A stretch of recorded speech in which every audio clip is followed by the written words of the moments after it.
So, I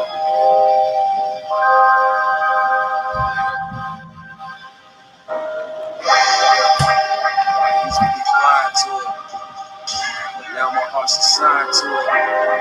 Take the lesson, never lose it. Sticking to the script, it makes a better movie. This one's for all who feeling like your soul is tired. Look the devil straight in his eyes and say I'm never done. I can't rest until the job is done. My niggas say no regrets when the process comes. Make it a classic. Shit get tragic, making paper stretch like elastic. I'm in my bag, pressure weigh a ton, but I won't shy away. Never there, bust it down. I got the trap bouncing like a never flat. Hang around for broke niggas, you'll be the fifth. Won't make an exception for baggage, and I don't trip. I'm God's child, signed and sealed, so I'm a gift. And that's the reason I knew I was great straight off the rip. I make the gear shift, sliding down the avenue. See a couple junkies, that's some shit I'm not attracted to. Making false moves. Them hoes laugh at you. Same ones want you to be tender so they match with you. Wait for your come up, all of a sudden now they after you. This 93, but I am not them niggas gassing you. I'm burning Scully with my brothers, we passing to and floating on the road. My spaceship racing when I'm passing through. I used to be blind to it, but now my heart's assigned to it. I take the lesson, I'm never losing. I'm sticking to the script, it makes a better movie. This one's for all who feeling like your soul is tired. Look the devil straight in his eyes and say I'm never done. I can't rest until the job is done. And my niggas say ain't no regret when them deposits come. Don't matter what you tell her, the informant's blind. Put in overtime, so I'm supposed to shine when it's closing time.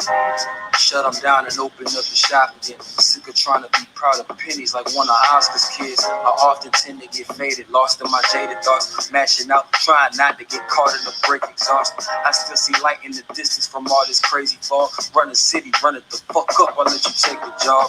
Mostly you folded on me, stay on the other side. I'm never saying poor me, no there are better times. Can't walk a mile in my shoes, can't hold a note I utter. Can't say the shit I make up, all niggas do is stutter. I came to back up my talking, I'm walking tall against you. Hurdle obstacles tall as mountains, it's just the God up in you. I won't force it not to give you, ain't no favors I can't lend you. I done took an oath and lived it, keeping all my haters living. I used to be blind to it, but now my heart's assigned to it. I take a lesson, I'm never losing. I'm sticking to the script, it makes a better movie. This one's for all who feeling like his soul is tired. Look the devil straight in his eyes and say I'm never done. Yo. Kingdom, what's going on to the people? Got my man Red Pill Holiness. It's an episode of the Boast2Boast. If you heard our trip ups before, you know it's fire game. And today we're just gonna talk about like the blind leading the blind and the importance of male role models. You know, and then with you guys in the chat, how y'all feeling? Make sure y'all check in, say what's up, say where you from. What's going on, RPC? How you doing, bro? I'm chilling, man, on this beautiful day, man. Shout out to, Trav, man, Trav Terrell, you know what I mean? What's going on, Shout Trav? out to Vincenzo, Unique 79, appreciate you, man. Of course, Api, appreciate you for having me on, man, with this Boast2Boast. Yeah, this is a topic that I think that isn't spoken about enough, man. We talk about females and not females a lot. You know what I mean? We talk about female nature, dating game, and all that. But when it comes deep down, when you break it down to the nitty gritty, it comes down to these males knowing themselves and building themselves to be a solid man. Mm-hmm. And how can they possibly do that if they don't have a foundation, an outline, a structure? You know what I mean? To build upon. So that's basically what this episode is going to be about, man. Talking about what a male role model is, and mentorship, and also, of course, the blind leading the blind, which I think is kind of prevalent in the YouTube sphere right about now. You know what I mean?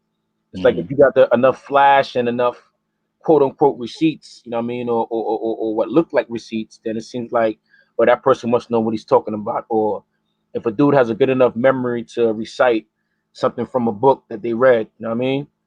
It's like, oh, this guy must be smart. And like I told Afi, it's almost like that Jay-Z line. Just because he wears a kufi don't mean that he bright. But a lot of dudes, because they're not, for lack of a better term, bright themselves, When they see somebody, saying things that sound smart, it sounds like something that they're unaware of, they automatically assume that person is smarter than them, man. And that's something I need to stop.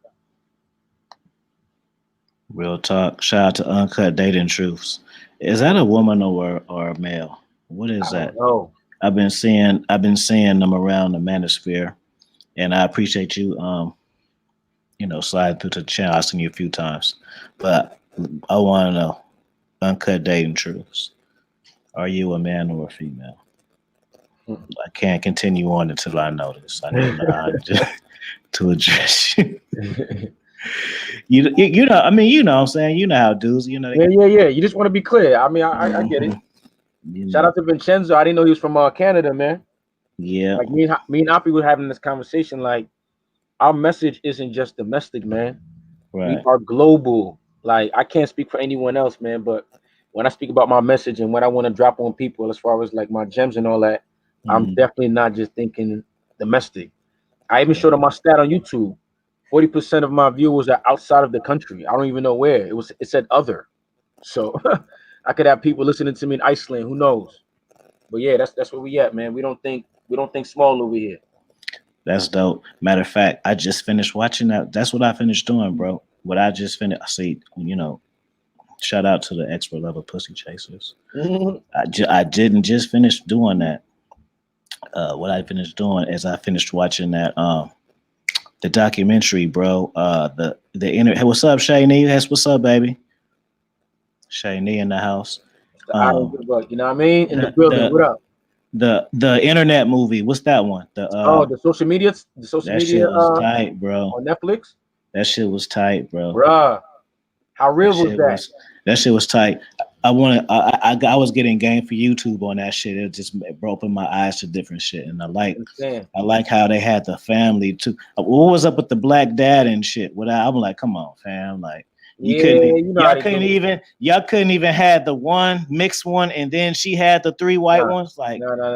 Man, man, why you do it like that nowadays, man? Yeah, they had the wife with the three white kids, older ones. You know what's cold is it don't even look like they was from the same day. Because the way they interacted and shit, it seemed like it was some of that step. Hey, that's the new norm, man. They just projecting the new norm, man. Then got the black cat come on, like, oh, bro, why you do us like that? We taking care of. Oh man, that's what it is, man. Then came in there, programming. Dude, she took the phones. I was in shock. The daughter took the phones, put it in the box. Yep. Then the daughter go and she busted. I'm thinking to myself, I almost had a heart attack. Like, bro, like how your kid? I don't care if it's TV or not. Like, it's Reaper. Like, that's some shit supposed to be like. Say they showed the parent go to work, and then you just really want to see Sue bad, and then you break into the shit, and then end up getting caught. Like, you just broke into the shit in front of you. Like, haha, I got the phone. Like, they don't want to pay the phone bill. Like, why you act like you ain't got the power? Y'all the parents. I'm like, hell no, bro. Exactly. Hell, she was, man. I was like, man. Little Chris G, man. Yo, yeah, parents now. See, I'm not a parent, so when I speak about these things, parents be looking at me like, oh, well, you don't understand. You don't have any kids. That's true, granted. No, bro. It got under my skin. I didn't even look, bro. It's not that I don't like it. Like, it got under my skin. Like, it was like, oh, hell no, bro. Now these parents nowadays, man, they it's almost like they're forced to not discipline their child, you know what I mean? Because they'll be the only one disciplining their child in the school. You know what I mean? As soon as they go back to school and tell they classmates or they teacher that their parents scolded them, raised their voice at them, they might have child services going to their crib. So we're living in a whole different generation feed where, kids could talk back to their parents, where parents feel like, let me say that. No, let me flip it. Let me not even put it on the kid or nothing like that. Let me put it on the parents in the sense that, a lot of people, they have their kids young, whether it be late teens, early 20s. And with that being said, we came up in a generation where a lot of these parents want to be friends with their kids, as opposed to being parents to their kids. And I only know this. I mean, I already felt it one way, but I was also a teacher, like Fee. You know what I mean? And from me seeing the interaction from when I tutored and when I was in education system, I'm realizing like a lot of these parents want to be friends with their daughters, and a lot of these mothers want to be friends. I'm being specific. A lot of these mothers want to be friends with their daughters and their sons, as opposed to, you know, parenting them. Oh, we don't want to get, you know what I'm saying, Sheila mad, or I don't want to get Raheem upset at me. You know, it's like, yo, hold on, you the moms though. If you're not giving them discipline, yo, the streets will. I'm saying law enforcement will. You know what I'm saying? But no, I learned to accept what I see in front of me, man. I don't try to sugarcoat or anything like that, man. Let me tell you why that's hella scandalous though, bro. Go ahead. Because you just said parents want to be they kids' friends, not even like they are their kids' friends. Now that's not a good thing. But for a fact to be, the expectations are so low that being the friend is almost an accomplishment. You know what I'm saying? Yep. They just want their child to like them. Or the other side is, I'm gonna do all the things my parents didn't allow me to do. Yeah. It's like, yo, but there's a reason your parents didn't allow you to do it. You wouldn't be where you at if your parents didn't do that for you. How can you not see that? I couldn't get a water bed, so now little Johnny gonna have a water bed. Yeah. Even though he didn't ask for it, but your Matic Beats, what up? Even though he didn't ask for it, we're gonna give it to him anyway, because that's what I wanted when I was a kid. But my mom wouldn't give it to you. It's like, come on, man. See, I advocate not killing your inner child, but I also say you got to grow up at some point in time and become an adult. I mean, there's times and places to express your inner child, and you know, maybe like you know, I don't agree with this, but let's say, you know, you take your child to Disney World because you never got to go to Disney World. Cool. Experiences like that, because that's the reason I brought that up, is because it's a part of traveling.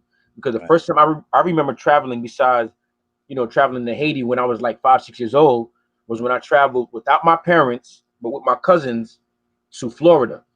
And the fact that I traveled outside of New York, and it wasn't just all about buildings and, you know what I mean, sirens and all that. You know, I saw palm trees, beaches. It was like, yo.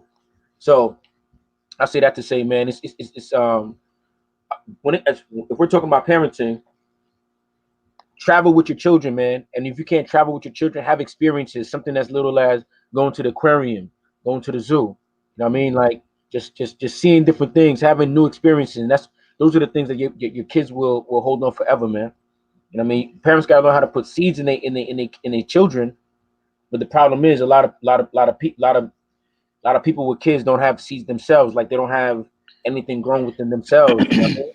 So how can you give something that you don't even have? How can you give something that you don't even know you're missing? You know what I'm saying? Thanks, bro. Yeah, man. Let's get into this role models, man. Role models, man. Well, let me ask you, Fee. What's a role model to you? Role model to me is studying success, man. That's what I do. That's who my role models are. Like, I'm a LeBron James fan, right? So, shout out to the people who don't like that. But LeBron is great, you know, however you want to break it down, man. I said this yesterday. He is great, and he also sees greatness in others. That's a quality that I have, and I respect that. I know what type of person he is just from that. And, you know, nigga, businessman, got swag, style, all that shit, whatever. Right. But he's successful. It's like, it's not even the fact that he's great. Look how high the expectations he has. Is because everybody knows it. I think they made a point, like Skip and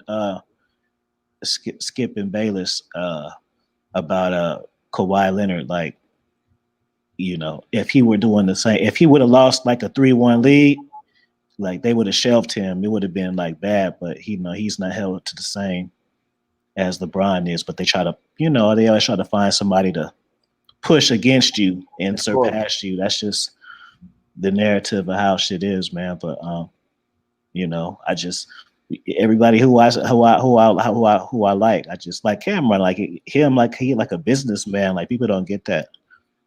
Like, you know, he a businessman, he an innovator. Like you got to be able to. I don't have to be a fan. Not that I'm not. Can you still hear me? Yeah, I hear you, man. Oh, okay. Not that I'm not of the shit that he's, you know, innovating. I just see the pattern of how shit goes, and I see the mindset of how you need to be to do certain shit. So I respect people on that level. You know what I mean? Like like Kobe was great, Jordan was great, but I think Kobe was a better person, man. He just the way he do shit, and I don't know, and they got similar game, but the qualities was different. So just role models is just is it see whatever you are, success is different to you. So if you whatever that you feel that is going to make you happy and content, and who's the best or who's the person that you think of when you think of that, you know what I'm saying? Like even YouTube, like shit, it's something I like doing. So if I can like something and I can monetize it and I see the potential, then it could become my passion. But then it can fall under anything. It could be tennis, whatever. So whatever you, I feel like you need to have a role model because you need to have a guideline of what great is. Exactly. Or whatever field if it's construction. I mean, I'm not into construction, but you know, I'm pretty sure if that's your thing, I bet you there's certain ones that everybody know and shit, you know? So strive to be that fucking guy, MacGyver, whoever the fuck he is, you know. but just to tap into what you're saying, I think the problem with a lot of dudes, because everything you said is on point, but the problem is dudes don't even know what they like, man. I mean, they may like anime and think that's a bad thing, but it's like, all right, with anime, you could maybe you like drawing because of anime. You could become an artist in that way, or computer graphics person, or you know what I'm saying, story writer. You know what I mean? Like dudes have to find out what they like, what they're passionate about. Well, because something that my mentor told me, or my role model, I should say, told me, because I have a mentor and I have a role model. Like my role model is my pops, but my mentor is my cousin. You know what I mean, family member of mine, and both of them, you know, I have their own business. You know what I'm saying, and were successful and are successful in their business.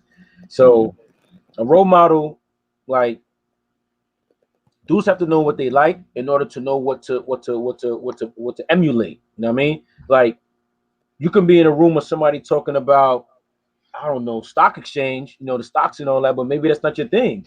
Maybe your thing is, you know, being in IT, you know what I mean? You know, doing apps and all that. Uh, uh, uh, so yeah, so bottom line is dudes don't know what they like. Dudes don't know what makes them happy. Dudes don't know who they are. And not knowing that answer, you know, that's why they can easily be led astray by false prophets, by dudes who know how to spit a few bars from the scriptures. You know what I'm saying? So my question is, and so back in the day when we was growing up, because you know we knocking on 40. You know, Back in the Trav day, asked to beam up. You know, he got some hot fire because he'll never of ask course. to beam up in the Right, track. right, right. You I already know he's know. ready. I know he's ready to go. See the difference between, you know, what's going on now and when we was growing up. Even if all this was going on while we was growing up, as far as like, let's say we didn't have our pops in the crib, you know, we could emulate something outside of ourselves, whether it be on TV, from the TV show, that from the sitcoms that they had, from whether it be Fresh Prince of Bel-Air, the Cosby Show, what's that one about college? Damn, Different world. Different World. You know what I'm saying? Yeah, exactly. You know what I'm talking about. That was Different my World. shit too, You know boy. what I I'm used to saying? love We that, still man. I remember used to that. We still love remember that the shit. impact it had. It was a show like that that made me really. It even make me believe that I can go to college. It was like it made me know that that was a done deal. Like it wasn't even, am I gonna go to college? Can I? It was like, all right, that's already done. What am I doing after college? So I say that to say, even if we didn't have our fathers in the home growing up, you know, what I mean, this didn't work for everybody, but at least we had the option of watching the TV show, listening to different genres of music, you know, different types of rap or hip hop, I should say. But nowadays, they don't even have that. So we could talk about role models all day. But I remember when I was a teacher and I asked the kids, you know, what they want to be when they get older, and a lot of the young males, young boys, said that they want to be rappers, you know, sports athletes. You know what I mean? So I feel like that's the only thing they have to emulate. So they feel like that's the only option. Or the third option is, you know, the hustler. They wasn't gonna say that in class, but you know, that's the third option. And it seems like the reason why they picked those three options, in my opinion, as opposed to when we were growing up, it was the, you know, what do you want to be when you grow up? Doctor, lawyer, engineer, architect, whatever, whatever. These kids nowadays don't see that. So that they don't even think they can be an architect. What's that? No, even though dude, when he's in class, dude be drawing. And he's in Right. fifth grade, and his drawing be like immaculate. He don't know he can become an architect and make money off of that or become a computer graphics person. So my fee is like, if they don't have a father in the crib, they don't have the examples that we had as far as like sitcoms, different types of hip hop, music that they can listen to. How will they know the false prophet from the dude that's actually dropping a pearl on them? Tough. Let me see if there's some comments in here. Mm-hmm. Mr. I don't give a fuck mindset. Shout out to you. So I think success is determined by the individual. Of course. Shane, she says it has a lot to do with acceptance and indifference. I want to know how Shay Lee looks. Is that a version? Is that a African painting of you? A version of you? Yeah. That chocolate.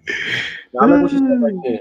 Just that she said it has a lot to do with acceptance of indifference. That's true, because I had to learn that certain people in my life, in my personal life, where I thought that I was accepting them, in all actuality, I was trying to change them. You know what I mean? Because certain things, maybe certain things certain ways that they were, or certain things that they did. Shout out for the upgrade. You say what? I say, Vincino, I said, shout out for the upgrade. You see, he updated his picture. Yeah, no doubt. You got that confidence up now. You got the confidence up, boy. I gotta acknowledge it, because that's why niggas do it. Like, I see you. No doubt. So yeah, I realized I was trying to change people. Trav, what up? What up? So I realized I was trying to change people, and what I realized is that if you truly accept somebody, you're not gonna try to change them. You accept them for who they are. Now, if you can't deal with them, then sometimes you gotta learn how to love people from afar. But that's what frustrates a lot of people. They don't learn how to accept the difference between themselves and other people. Like I be telling Fee all the time, and Fee can vouch for it, man. I be telling Fee, like, yo, you're not like the average person, fam. You can't expect everybody to do what you would do, because they don't think like you. They haven't been through your experiences, and even if they did go through your experiences, they may not have learned the same lessons that you learned to bring you to where you at today. So overall, what I would say is forgive them, for they know not what they do. You know what I mean? I'm not even a religious dude, but that's the most red pill book out there, man. You heard? The Bible. Trav, what it do, man? Trav the Bat, what's good? Yo, what's up, man? I was having a little the bot was having technical difficulties just now, but I was able to work it through. Side note, notice how if you want to join a panel, you need to have brought value, because I thought of I'm just saying, I thought of the topic and threw it out there. They decided to use it. Or you can't ask too much. Like, I never try to ask to be on, so that if I do want to get on, they'll be like, oh yeah, because you never asked. You know what I'm saying? So that's just a little game right there. But the reason why is because I think this topic is like a core foundation of why we're even here listening to each other speak. Because we all kind of had to come to some conclusion at some point, like, hey, some of the game, even if you had game, there was some point where we all were like, hey, something that I thought was true is not true. Or like, I didn't have the game here like I thought I did. You know what I mean? I got to go back to the drawing board and see what's up. So every time I've went there, you don't know, you only know what you know, but at some point I would realize, like, oh, this dude that I looked up to is not as thorough as I thought, or like, oh, like this person actually had more game than I thought and I didn't see it. You know what I mean? Like, so it's important, because whoever you're looking up to is what you're gonna aspire to be. What's all that clicking and shit in the background? Yeah, that's Afi, man. What's going on, Fee? Oh, nothing. Yeah, are you typing or eating pork rinds? I don't know. I'm typing one of these trolls. One of these trolls in the chat. They disrespected me, so I'm just sitting here writing a letter to their mama and stuff. I just finished it. My bad. So anyway, it's like, and then it's funny because, okay, we were talking about, like, okay, this is the weird thing. We're in 2020. When we were growing up in the 90s and shit, like, I used to look up to, like, rappers on BET or MTV or whatever.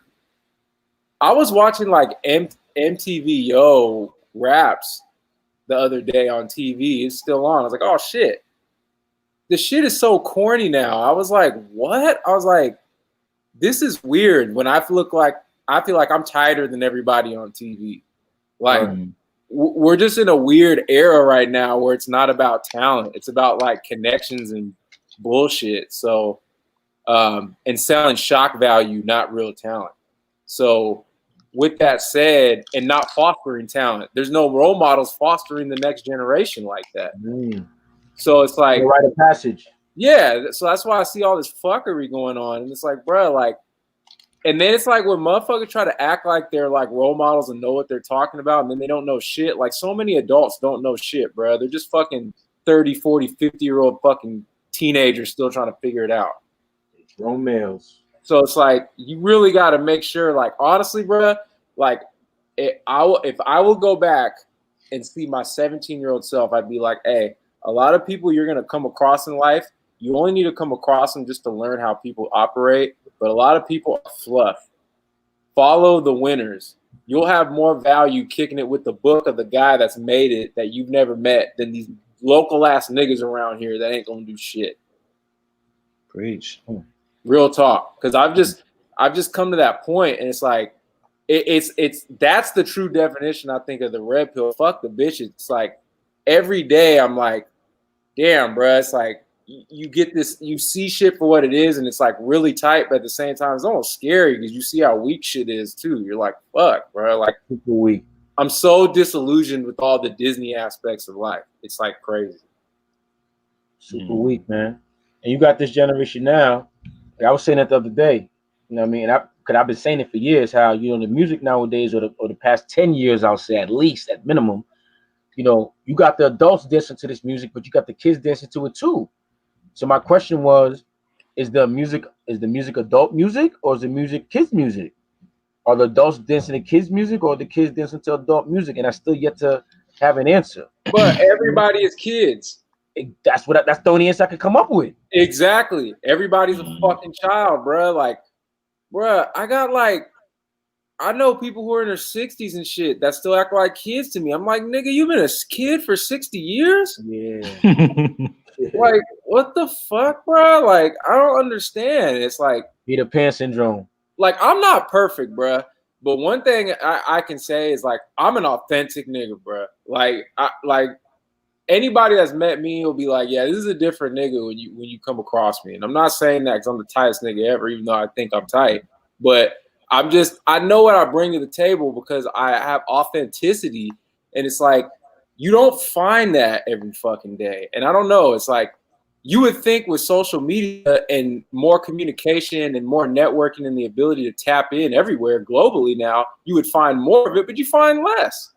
Because everything got filters and fucking, you know what I'm saying?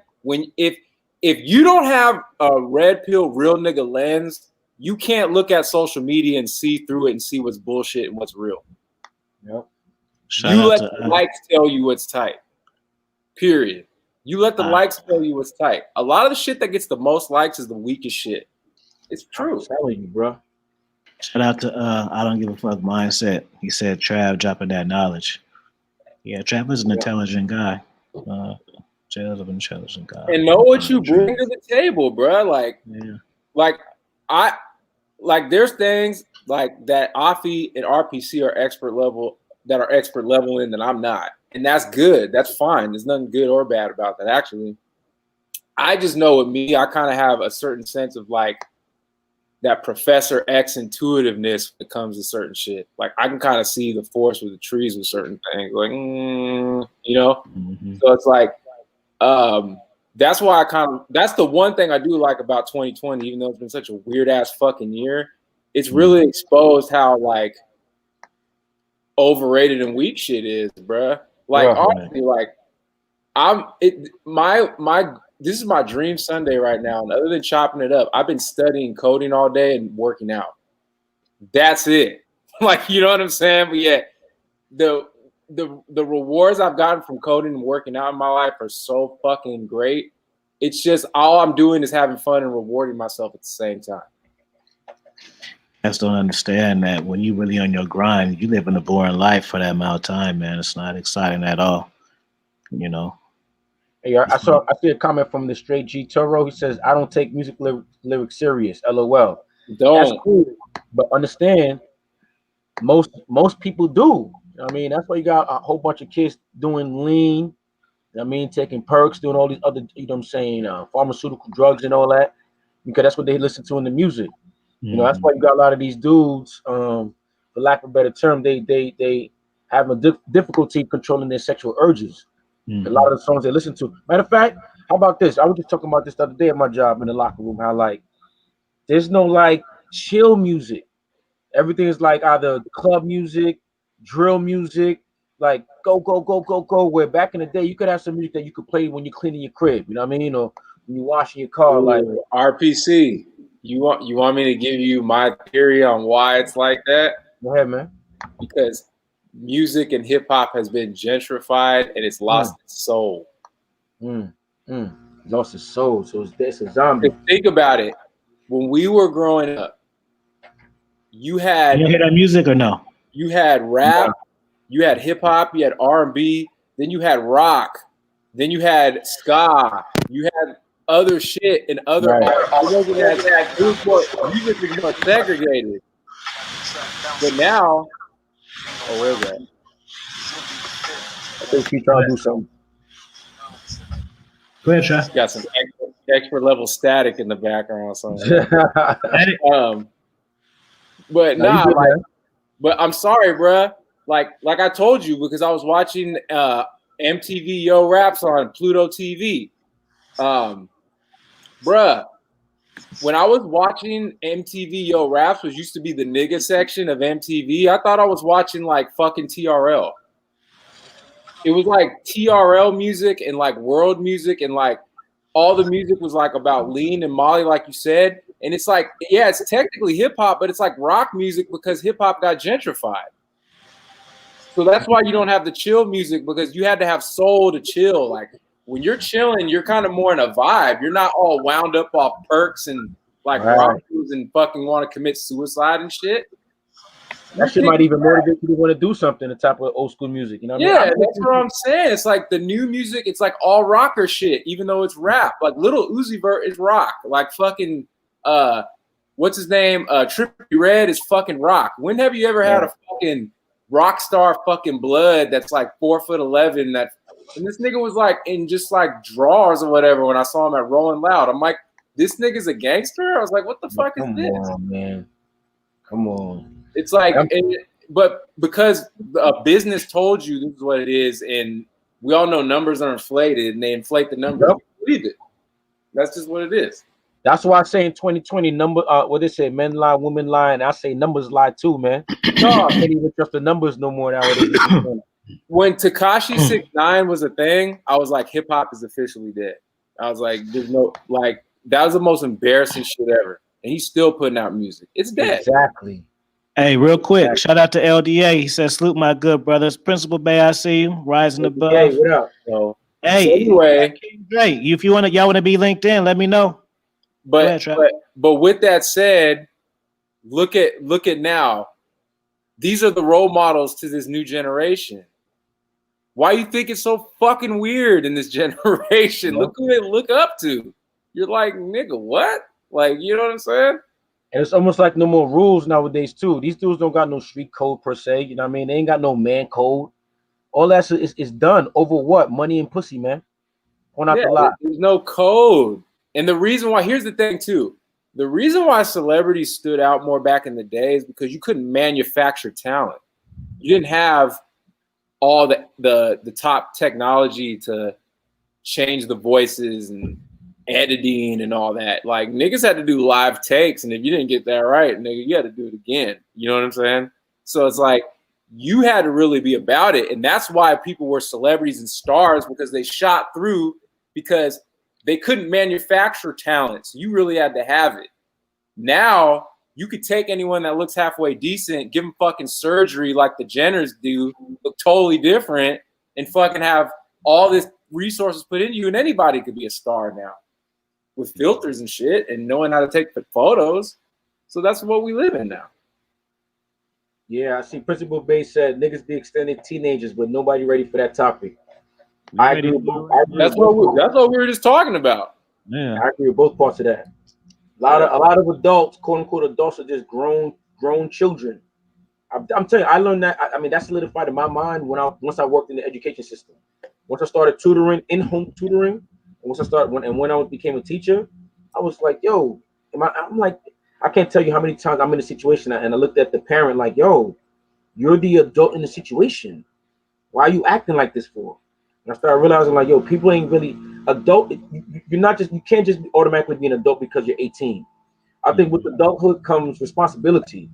I mean, if you lack responsibility, then you lack adulthood. Responsibility and accountability. You lack those two things, then you lack adulthood, man. Salute to Man Cave. He said salute to the panel. Thanks for the super chat, bro. If you got something to say too, let me know, bro. He said, what happened, Mr. I don't give a said what has to happen for things to change, man. Like, man, that's a loaded ass question right there, man. What needs to happen for things to change? Well, a lot of things got to change as far. First of all, with the media, because the media is what starts the programming. A lot of times when I be spitting whatever red pill however you want to term it, when I be spitting my red pills in the public, you know what I mean, they be looking at it like, no, that can't be true because I heard on TV, or I can't be true because I heard in this song, and it's like, oh boy, man, like, yo, forget what the TV and what the song say. Use your common sense. Hey, like I look at the word RPC, you know Caveman email by heart? Yeah, heart. hey, I was gonna say, beginning of it. Up. I think he's gonna gas on this. The beginning of it? Just say the beginning of it. It'll come up. Who, me? His email. You don't know it? Me not. But here's the thing, bro. Like, but here's the thing. If you could, like, if you control someone's role models at birth, very young, you can control their destiny. Mm-hmm. You know what I'm saying? Because people are going to emulate what they look up to. So there's a reason why they choose to push the role models they choose on TV. That shit's not by accident. Absolutely. You know what I'm saying?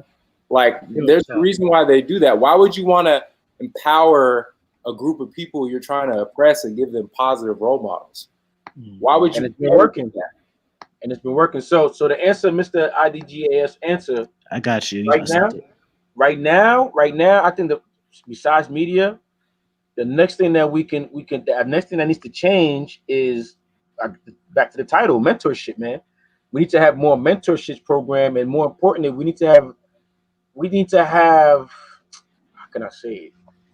We need to have a generation of mothers who are willing and open to having their children being taught by a man. You know what I mean? Because we're in a society now where, you know, real men, masculine men, are somewhat considered toxic or aggressive, or, you know what I mean, all these negative things where growing up, to me, that's just what a man is. Nowadays, it's like the soft pink man is what's accepted as what a quote unquote real man is. But you got to understand, these chicks who are describing what a real man is are women who grew up with no father and no man in the crib, no real man, no role model, no male role model. So who is she to say what a real man is? So, to be honest with you, I half agree with what you're saying. I'm not even disagreeing. I'm just saying I half agree, because here's the other part to add to what you're saying. I think people just regurgitate shit and don't even know what the fuck they want. Because, bruh, like, people will tell me all the time, like, for example, you know how many girls have told me, I don't like a man that calls a woman out of her name, but during sex call them bitches? Like you know what I'm saying? Hey, like, Trav, but that's a red pill though. Never like, believe the like, word, only her actions. And it's like, if I took everything they said literal, I understand the subcontext behind that. But it's like, at the same time, I understand it's like they might have never run across what they're really attracted to. So you know what I'm saying? It's like you can't necessarily take verbatim what people say. You have to know and have these game and have these role models to let you know. Because you might take that for what some people say verbatim, but somebody who's been through it before you can look at the situation and go, hey, don't believe that shit. That's not what's going on. Like, don't take it for face value, because I've been there. And that's why that's important. Hey, yo, real quick, Fireman 2531 said, facts, bro. Childhood is very important. My parents instilled in me that I was smart and athletic from a young age, and guess what? Smart and athletic. It's true, because from a young age, I've been told I was, gonna be whatever type of profession I wanted. That I'm a smart child. And I said in my video about being different, being cute, handsome, and sexy. So ever since I was a kid, my family members have been telling me, "Oh, you're so good looking. You're handsome." At 5, I'm handsome. I mean, but that instills a certain level of confidence. So, the environment that you grow up in, your foundation that you grow up in, is very important in who you become, man. So yeah, that's 100% facts. Hey, yo, Salute man, to the K. panel. What's up, man, Definitely K? appreciate you for having me on, Offie. What's going Salute on, to bro? Trav, RPC. Okay, what up, bro? Yeah, I definitely agree with the points you guys were making, especially RPC. Like, it seemed like the most masculine men nowadays are viewed as toxic. You know, I'll never forget, RPC would mention, like, being masculine in the workplace is like, it's almost like a double-edged sword, because you get that respect, but you're more likely to get sent to HR, stuff like that. So what RPC is saying is very, very true. You get what I'm saying?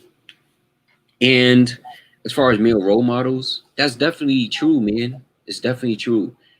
The problem with a lot of guys is the lack of genuine real male role models. Because a lot of male role models, based off of what I see for a lot of guys, are people that, like Trav was saying, is like on TV basically. And you can't just have role models that's on TV. A big factor to why a lot of people's role models is on TV is because they don't have enough role models at home. You get what I'm saying? Like this, I'll never forget. Like, remember LeBron James when he left Cleveland? Like, dudes was about to burn the whole city down because of LeBron. Now think about it like this: if a lot of these people had genuine male role models, they wouldn't lose their mind over a guy who dribbles. It wouldn't be so emotional, man. Yeah, It's exactly. a fucking game, bro. Like, are you serious? Like, are you making money off that? Can I, real quick? Can I tap into that real quick?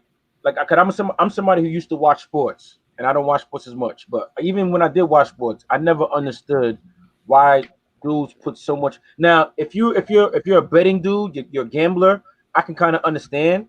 But I'm talking about the dudes who don't even gamble. You don't even have no money on the line, and you're putting your whole emotion on it. You know what I mean? Like, you'll call out of work, or what I'm saying, you'll cry, or you do all these things over over dudes who don't do nothing for you in your real life. Like, that's just a distraction. You ever heard of the term give them bread in the circus? I mean, I think the Romans used to say that. Give them bread in the circus, feed them and give them a little distraction so they don't know what's going on over here. So with everything going on in the world, the dudes are still worrying about the NBA and the NFL, man. Just all you dudes who claim to be real men, sit back and think about that for a second. We got all this stuff going on, temperature and so-called pandemic, whatever, and you worried about NFL and the NBA because you want to be distracted, man. But there you go, man. You don't know how to control your emotion in order to focus on what's ahead. But go ahead, man, Cave. I didn't want to cut you off. Yeah, you're absolutely correct, man. Like I realized that a lot of people, they worship celebrities so much because there's a parental lack at home. A lot of women out here, you think they look up to like Rihanna, Beyonce, they look up all these celebrities, the female aspect of it, because they're famous and quote unquote beautiful, but it's because if you look into their background, they got deep mommy issues. You get what I'm saying? Deep mommy issues. Like Marilyn Monroe, bruh. Yeah, man. Deep ass mommy issues. So yeah, you definitely need male role models. Like, and this is the thing, a lot of people, they're looking for role models, but they can't really handle it too. Because like I always talk about like Offie's finesse game. They think finesse game has to do with women. You get what I'm saying? They think finesse game is just all about women. It's not about anything else but how to pursue women. But you can use it in different avenues in your life. Mm-hmm. You can use it in business. You can use it in simple conversation. You get what I'm saying? Like, I've talked myself out of not being suspended in school. Even before I met Offie, you could say that was an example of using finesse game, using your words to talk yourself out of situations, So it's both sides. There's definitely has to be male role models, but at the same time, people have to actively seek it too. You can't just expect a male role model to fall on your lap and just show you how life is. Yeah. I mean, a good thing would be like how like Master P was trying to holler at Kodak Black. He wasn't trying to hear it. You know what I'm saying? I mean, that is one thing too. It's like you got to be wise enough to want to receive that information. So yeah, you're right. I was gonna say just to piggyback off us knowing that there's a lot of single parent homes, single mother homes, and these kids are accustomed to being in a home where the mother's the authority, where they go to school and the teacher's probably another female who's authority, principal's probably another female which is authority. So when it comes time for a man like myself or Afi or Trav to try to instill some gems on these young cats, it's hard for them to receive it because they're not used to receiving in that way. Because they may not even knock you on what you're saying. It's why you have to say it that way for? Why you got to be so aggressive? It's like, man, fuck that. Did you get the message? Like, I don't have to sugarcoat it just for your feelings and stuff. Like, a lot of kids can't take, a lot of these young generation can't take constructive criticism. Well, it's because we grew up in the participation awards. Trophies. That's where I was going.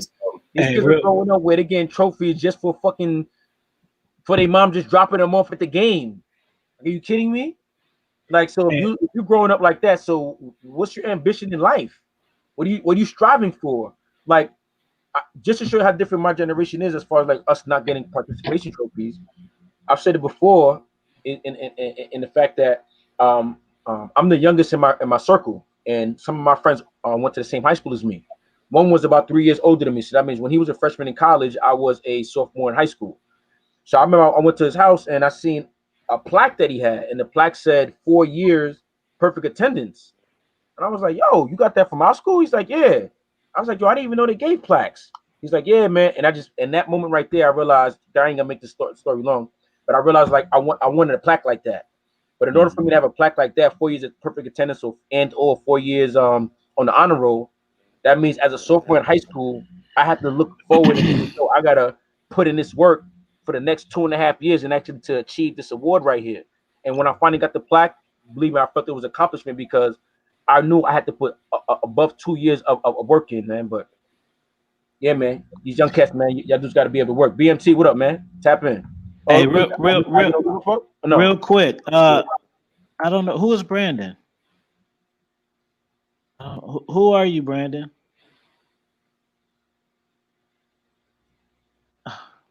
What do you say? Hello? Yo, we here, man. Hey, I ain't the BMT check on. I don't know what you talking about. Hey, so yeah, BMT, check in, brother, and shout out to Mr. I don't give a fuck mindset. Hey, real quick too, if you a moderator, could you do me a favor and get the link off my Instagram and poke my link in the chat? Because I got this book coming out tomorrow. Y'all need to see that. And of course that y'all need to go check it out. So just real quick. You got another one coming out? Yeah, tomorrow. Yeah, I think you got like the infinite book code. You want to see? You want to see it? Yeah. Hold on, Brandon. Hold on, Brandon. The link ain't for anybody right now, bro.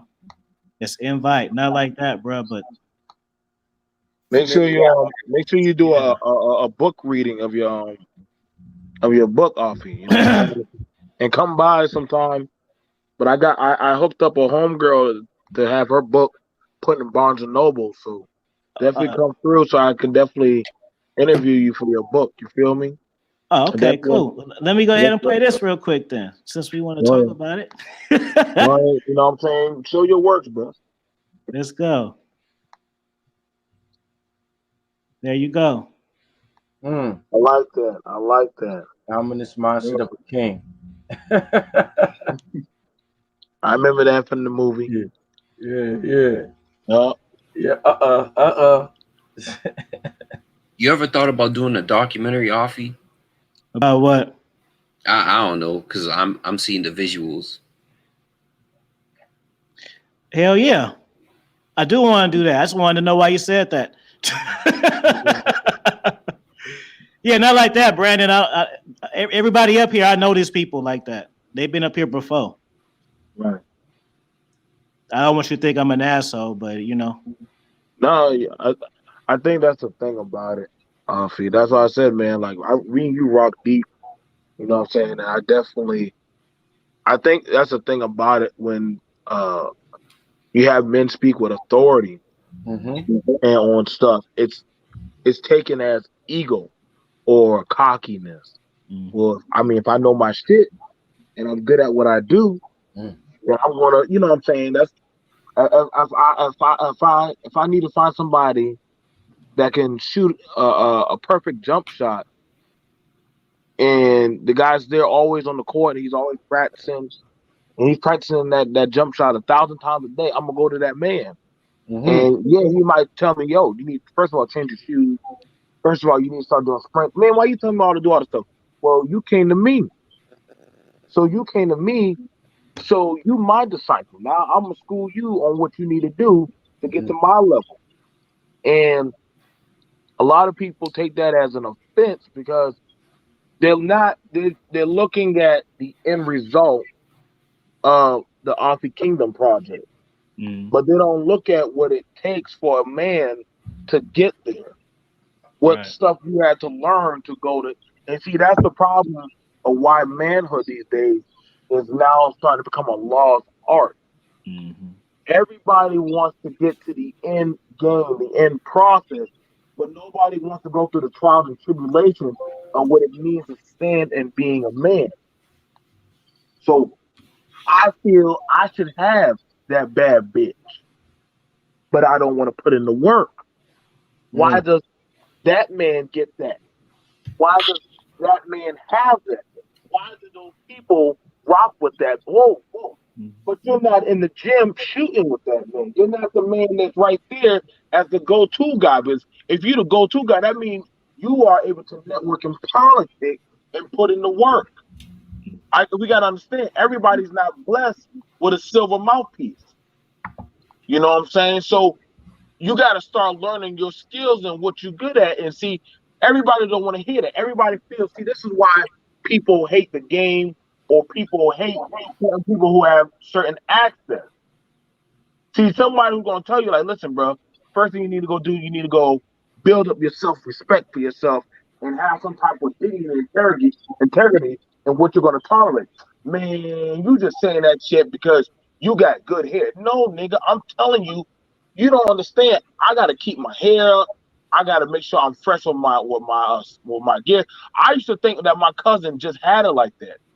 I didn't know this brother would go to the barbershop every day, cut hair, network with people, hand out flyers, all this shit. I did one day shadowing this dude, and I said, bruh, you did all this to get in the club and get these honeys and stuff? You say, hey, you shadowing after me. You thought it was just easy? Nah. I'm teaching you what I had to. So then I shut up and had more of appreciation because then who am I to speak on his trials and tribulations? But see, it looks easy to me because he's done perfected his jump shot. Exactly. And so I'm looking on the outside and see that's the problem that we got going on. We will hate on the man that's already got his jump shot down pat. That's his jump shot. He knows his weight, his speed, he knows his drift, he knows all of that. And so you gotta understand that this is why a lot of these brothers, when we're trying to wake them up and try to say, yo, bro, you need to fix yourself up. First of all, work on your self-esteem. Sitting here and bitching on the screen ain't gonna fix that. But what you can do is go get yourself a nice job, stop collecting your checks, start going out there and working on talking to. I understand you're gonna talk to that female, she's gonna shoot you down. It's okay, but you need to start practicing on making that woman comfortable around you. See, you'll look at one man and say, "Damn, how these females can become?" Because he knows how to be comfortable in his masculinity. He knows now how to compromise. And if a female tells us something that goes against that integrity, see, some dudes, they'll bend over and just give it away. But a brother who understands his doggone self and his values, he'll like, you shall not break the 10 commandments of what it means to be a man. Be gone with you. And you're like, oh, snap, who's this nigga? But other men can't command that because they didn't work and get their jump shot down. And so this is why when you see certain men like us, when we sit down, this is why, like I said, there's very few brothers I come around and I can sit down and break bread like when I break it with Offie. We'll break it behind the scenes and we'll be like, why y'all brothers hating on women? There's more women around the safari. We can get them all. But nah, man, these women, you're not, see, I get it. You're not there. You don't got your jump shot yet. Go back to the gym, go practice. And when you're ready, come sit with me. And then after that, we'll practice on it. But don't hate on the brother who got his shot and he understands how to do his thing. You understand how much LeBron practices in the gym. Niggas just go home and get happy that they got a ring. That brother stays there. Jordan even said it. He said, yo, after they won the championship, guess what Jordan was at? He was back in the gym. Getting ready for the next season. So that's how we got to be as men. After we get the next win, we trying to get ready for the next season. We trying to be prepared. But you understand, your team should have the same mindset like you, or you should be the team. Ain't no handouts in life. I know some people want to hear that, but we can't be giving out the handouts. Hey, man. BMT, you know you messed up because I'm going for sure ask you about that Barnes and Noble hookup. So yeah, don't think you just flew that shit right by me. No. I got you. All good. Let me let my man, Mr. I don't give a fuck. Check in, brother. What you got to say, and then Red Sings RSB come in after. All right. First of all, does everybody hear me? Can I be heard? Yep. Yeah. All right. So just to piggyback of what my man just said, speaking of when you try to give knowledge to the younger generation, this is coming from somebody that's the oldest of 3, so I've always had to figure things out on my own. But what I'm realizing now about the new generation is when you challenge them, they move away from the challenge. So it's like I was raised on, look, if you want to get something or you want to be better, you look at people that are doing better. But it's like now the newer generation, they want it to come so quickly that they may get quick success, but because the foundation wasn't built on a solid foundation, they get it and then it's lost again. So back to what you were saying, is really like back to what RPC was saying. It's hard to change people when you know what they need to change, but you have to allow them to come to you and ask for it. I'm not over religious, but I think a passage in the Bible is you can't force a goat to drink water, something similar to that. Mm-hmm. You can bring them there, but they have to have the urge to grow. Mm-hmm. So I asked the question about like what has to be done, and RPC, I loved your answer. You were like, it has to be, women have to allow men to mentor their children. Mm-hmm. And in order for women to do that, it's not about women, but in order for women to do that, their ego has to kind of take a back seat. But the way society is going, it's going to be very tough to do nowadays. But I think men like us having panels like this, it's gonna resonate, and it's gonna build up slowly, and it's gonna allow men to just be better versions of themselves. That's pretty much it for now. But I'm appreciative of just you guys allowing me to speak and let my voice be heard. I appreciate every one of y'all on here, man. I've learned things from each one of y'all speak.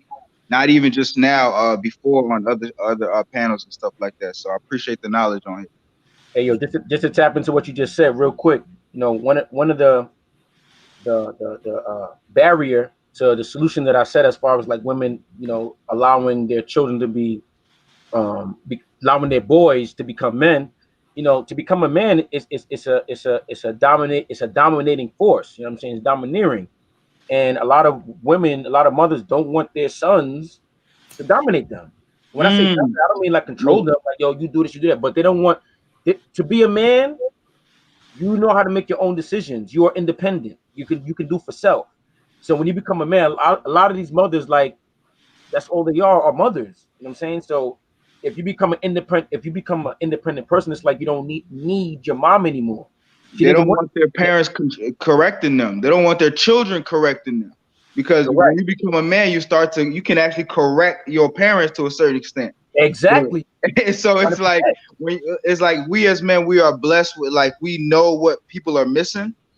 I can see to my younger brothers, I know what they're missing, but if I tell them what they're missing, they'll pull away from it. Yep. And that's what, even with women that I deal with, like when you see a flaw in them, it have to like, okay, let me chill out. Let me just let everything flow as it may. And if I have to correct you in that way, I will correct you. So I think that's a real strong point though. It's like when men become more dominant, and the word dominant is looked at as such a negative thing where it's not negative at all. So it's like when you become dominant, you're able to lead naturally. Yes. You're able to correct people. You're able to say, look, this is what you shouldn't do. This is what you should do, and this is why it should be done. So, I think we need more of that in just society in general, man. And I think it's Man Cave. He brought up the point to where like even being dominant in the workplace, it's good because guys will resonate with you. You get cool with a lot of guys, and from personal experience, when I was like that at work, I would be in the HR office. They'd be like, "Why are you telling people what to do?" I'm like, "That's what you're supposed to do." So it's like. Even in corporate America, it's shunned upon. Like, and I, it's just, and that's an uphill battle in itself, man. Yeah. Hey, RSB, you here, bro? Oh. Yeah, I can hear you. What's your take, bro? I mean, I'm a young man myself, man. I'm 25, man. Oh, wow.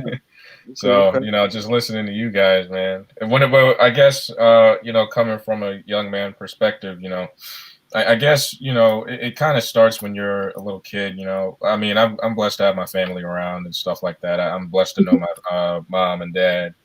But when it comes down to it, it's just how, I see it with, I can say, I grew up in the white areas. So, you see a lot of feminization. You see a lot of that type of shit. And being black yourself, your dad, my dad was raised by his uncle. My dad's dad wasn't around to raise him. So he was raised by his uncle. So he kind of understood how to be a man from his uncle's perspective. So how he was raised by his uncle, he raised me. And I didn't understand it until, I got older and I started messing around with women and stuff like that. So, I understood there were certain things I needed to do for myself. And I kind of understood that, some of the young men that I was friends with, a lot of young men that I hung around, they were more or less like, oh, let's smoke and drink and go get bitches all the time. But at the end of the day, I was like, there's more to there's more to this life than that, man. And I started thinking to myself, you know what, I needed to build myself, something. I was more or less a work-oriented person. So I stood more in my work. I was always in that. And when I, was around women, they always saw that. And, when it came down to me, I can say that, I'm still a student, man. I'm just listening to you guys, but I can understand where you guys are coming from. Like, I don't disagree with any of you. Like, as the young men of today, they're more like female based. They like to just sit around and, try to get bitches all the time, be friends with them and shit, which I never understood. I guess maybe because I have more testosterone than them. Like, I can never understand it. Like, yeah, I've had female friends, but as of this time right now, I have none of them. Like, I don't have female friends, and I don't care to have any of them. But it's only because, like, I need to be surrounded by men. You know what I'm saying? Like, I want to be surrounded by men of caliber. You know what I'm saying? Like, I need to be surrounded by men that know what the fuck they're talking about and are going somewhere with their lives, man. And that's kind of what you figure out as a young man. I mean, myself. I mean, speaking for myself, you want to be around men that are doing the stuff that you actually want to do, get bitches without having to like chase them and shit. You know what I'm saying? Yeah, that's real true. Quick, can you hear me? Y'all hear me? Yeah. Yeah. Okay, yeah. So we talking about the blind leading the blind and male role models. Now, you guys don't know, but I know that my man RPC got a book coming out, and it's on some manhood type of shit. So RPC, with your book, how do you feel like it can help someone who's maybe young and lacks a role model? How can reading your book that you got the fire game coming? Oh, 100%, man. And Yeah. I believe it's not only going to help the young males, it could also actually help males my age or even younger, because the premise of the book basically is understanding female. Now, when I say that, the first thing that people are going to think is, oh, dating and having sex. You ready to drop the name, or you ain't ready to drop it to them yet? Nah, I'm not ready to drop it to them yet. I'm not ready for that. When they see the name of the cover, they'll get it. You know what I'm saying? But just know part the subtitle is, you know, True Female Nature 101. But when I say that, you know, people will think it's about dating, it's about sex and all this other stuff. But that's not the case. When I say Female Nature 101, that means females, period. That includes your mama, your sister, your auntie, your daughter, the teacher, the police officer, the judge, the doctor, all that stuff. So once you learn female nature, as far as like uh, uh, um, why they think the way that they think, why they do the actions that they do, why is it that they want an alpha and a beta, why they want that provider and the bad boy, why is it that they want to get married, why is it that, you know, they want to be a bride but not a wife, why they have children, why they have two and not just one, why they have no more than three, all these other things, man. So when you learn female nature, when you understand how their mind works, then you become, shout out to Trav, then you become a coder. I mean, that's basically what I'm basing my book around. Is like looking at a chick like she's an android, and you gotta learn how to decode her and reprogram her to your program, because you're the technician. I mean, so once the book comes out, man, I think this could change people's lives, man. Because for me personally, I'm an observer of people, you know, and I can separate man and female. But I've always studied females, you know, because they're the opposite sex. And once I had a grasp on how they work, their inner workings, their mindset, like life opened up even more, because we do know that there's more females in this life than males, right? So when it comes to women in your life, that means like you can go to a store, you know what I'm saying, to go buy something, you might get something for free just because of the way you make that female feel. And I break all that stuff down too, and I break down the most important thing that, you know, that you have as a man to use against or to get what you want, man. So yeah, manipulating the world around you. That's what it's all about. So y'all be on the lookout for that. It's in the oven right now. I'm saying cook it up. ETA on that? Can we gonna get it this year? If I want it the way I want it, it's gonna be early 2021, man. I want, after all this 2020 stuff, I don't want to be associated with this beer virus and all that, whatever. We're gonna stop. We're gonna put it at the top of 2021, so that people start the new year with a new mindset and a new way to move forward. You know what I'm saying? After all this BS that's been going on. Yeah, let me review it, man. Let me review your book. I reviewed King Afi's book, and I'm reviewing Coach EO's book tomorrow. No doubt. I got you. I wanna respond to like everyone's you know, everyone brought a lot of great, you know, viewpoints, especially, you know, BMT, Mister, and RPC. I noticed a lot of guys, they focus more on ideals versus reality. You get what I'm saying? And that's a big reason why a lot of guys, they can't get the quote unquote red pill, is because they're focused on the ideals of something, you know, what it could be versus what is. You know what I'm saying? I feel like the guys on the panel, we're about, you know, what is, you know, and that's what separates us from, you know, majority of men across the board. Because RPC brought up a good point as far as like, you know, being understanding woman. Like it could be your mother, sister, your daughter. Most guys think red pill as far as, okay, they think about it in the lens of the woman that they're gonna sleep with, but they never think about their daughter, their mother. They don't think about all these extra like intricate things that come with being red pill. It's almost like a lot of guys, they want to be red pilled about women they sleep with, but not red pilled about women in general. You get what I'm saying? They mama different. What you talking about, man cave? They sister different. They mama different. What you mean? Nah. They're not like other chicks. Come on, man. Hey, that's what I'm saying. Ideals versus reality. BMT brought up a good point as far as like dudes having to put in the work because they're focused on the ideals. You get what I'm saying? Don't get it twisted. I think it's very important for guys to understand women, but the problem with most guys, especially in these spaces, is they're focused on how to get women instead of how to better themselves. You get what I'm saying? A lot of guys, they tend to focus on the idea of, let me improve so I can get this female. They're already putting a female on a pedestal through their idea of self-improvement. Yep. You know, that's why, you know, me, I'm about self-actualization, you know, actually understanding yourself. Because once you defeat yourself, no female can really defeat you. You get what I'm saying? That's how I see it. You get what I'm saying? And to the men of the chat, you know, I think you guys are some, you know, pretty smart guys. So you guys have obviously put in the work in whatever field that you guys have been in. You know, Afi and Red Pill, Chauvinist, you guys have traveled numerous countries. You guys have put in the work. And BMT brought up a good point as far as handouts. A lot of people want handouts. Like when you tell someone to Google something, they're like, "Oh, why can't you just tell me?" I've heard that before. Don't get me started, man, Cave. Yeah, like why can't you just tell me? Like, yo, you can Google it. Google.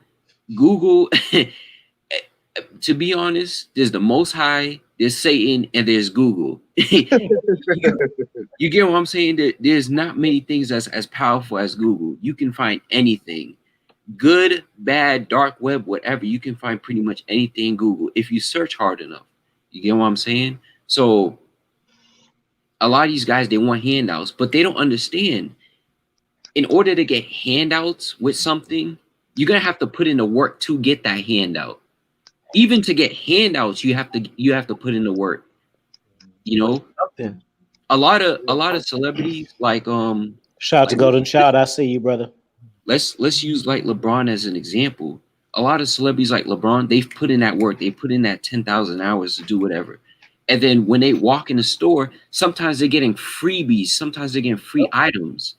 You know how Afi, he was gonna get something free from BMT, but Afi's put in that work so that, and BMT has put in that work in their own individual fields. BMT, you know, I've been following the brothers for a year now. You know, he be having like great pro-black like live streams and stuff like that. I really rock with his movement because he was actually one of the first people in the manosphere I was actually following.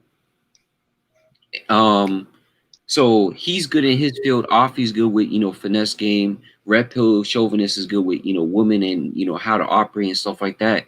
So you guys have put in so much work to now you guys can get handouts. You get what I'm saying? Like if I want to, and I've also put in work as a content creator. And, you know, me and Afi, we built a relationship. It went from I was listening to Afi's live streams to being on it.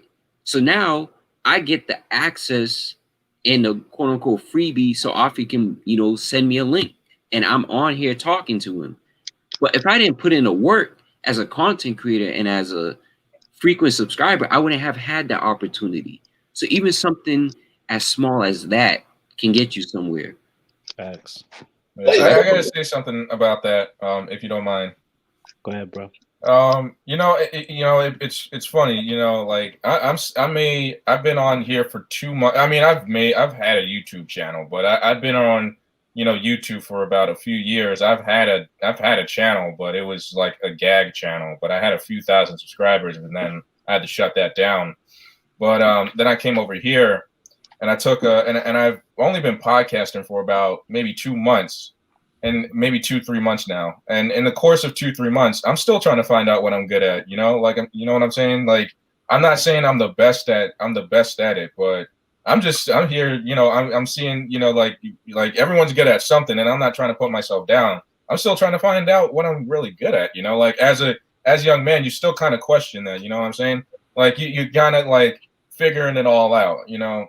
And it's kind of the process in which young men kind of don't understand about themselves. Like yesterday, I went to the laundromat and I was only focused on, you know, like I saw beautiful women all throughout the laundromat. And I said, you know what? I always run game here. I always do. So here's what I'm going to do today.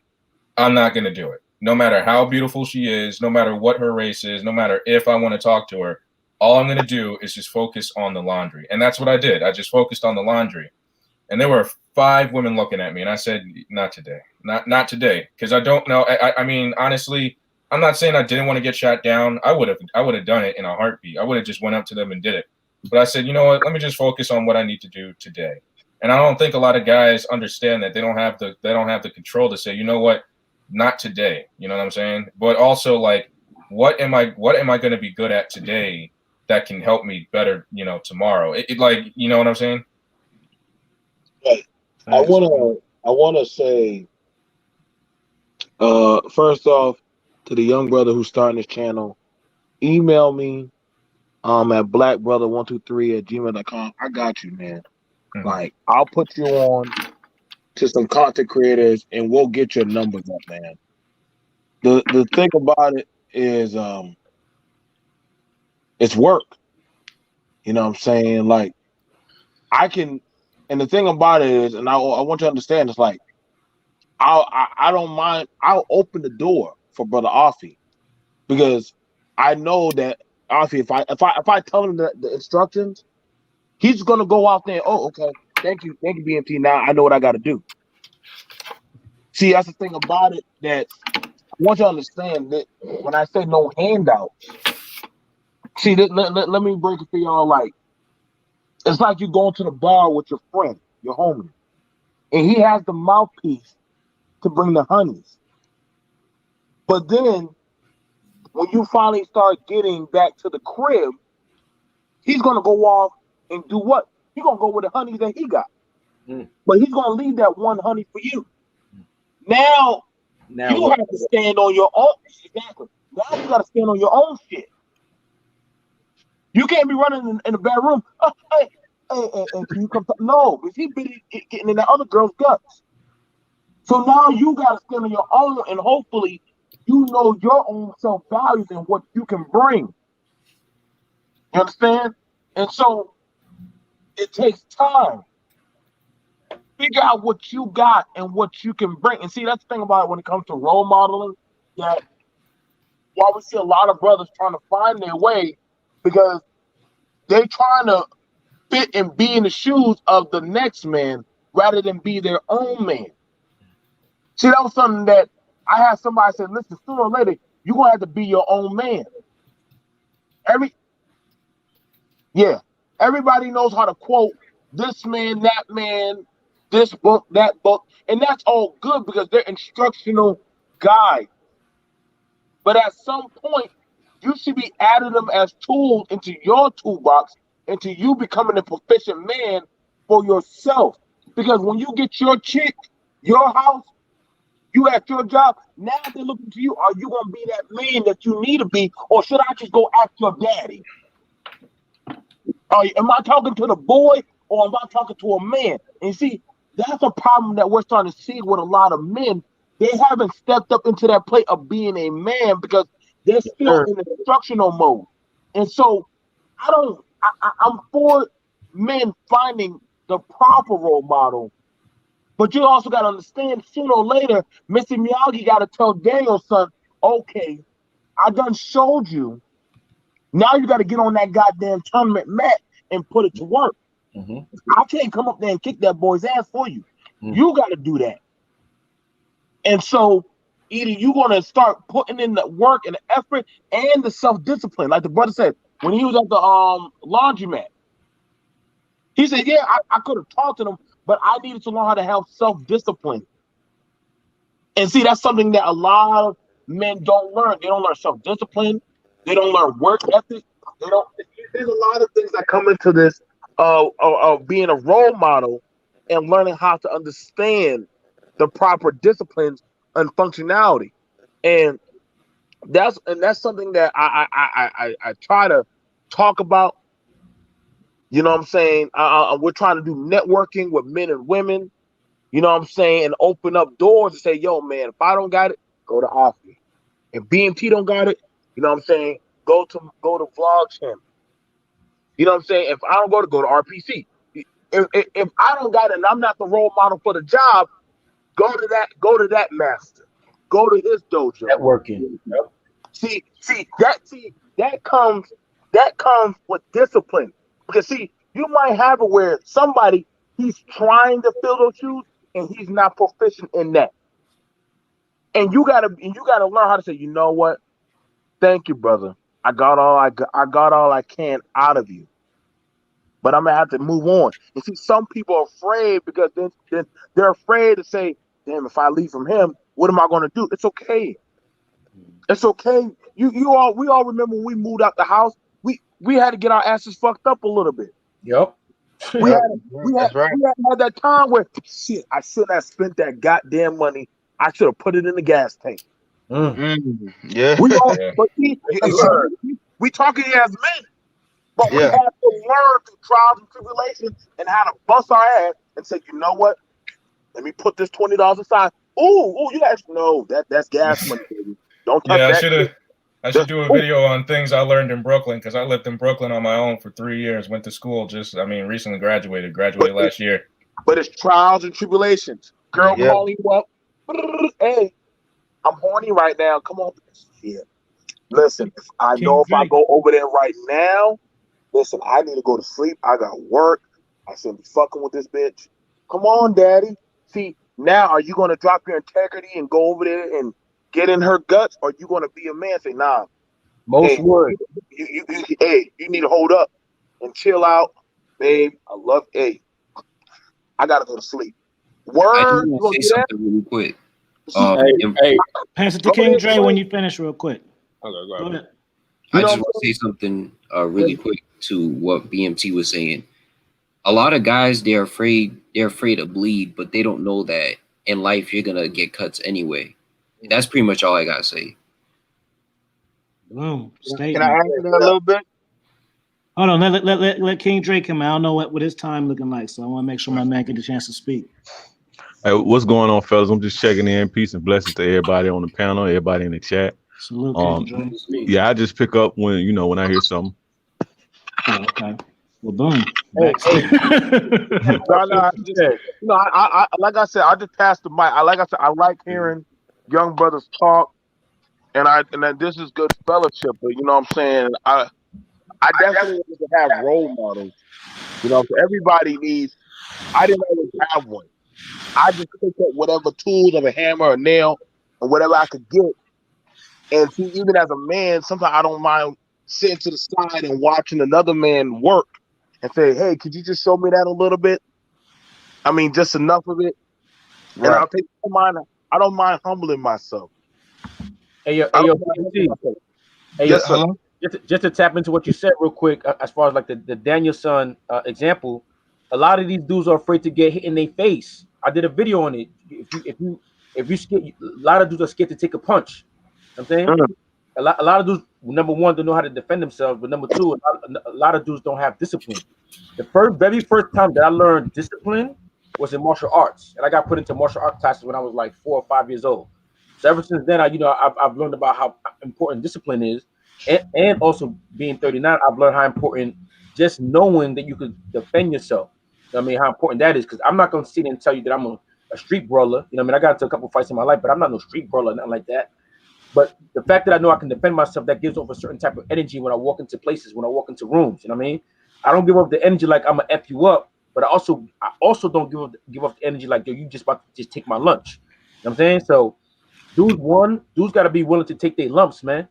You understand? And I'm not just talking about in the physicality form, like in life in general. You got to learn how to fail. Like we said that before. You got to learn how to, like BMT said, when you move out the crib, you know, there's some certain things that we have to go through. Got to take certain L's. Like, oh, word, damn, I shouldn't have done that.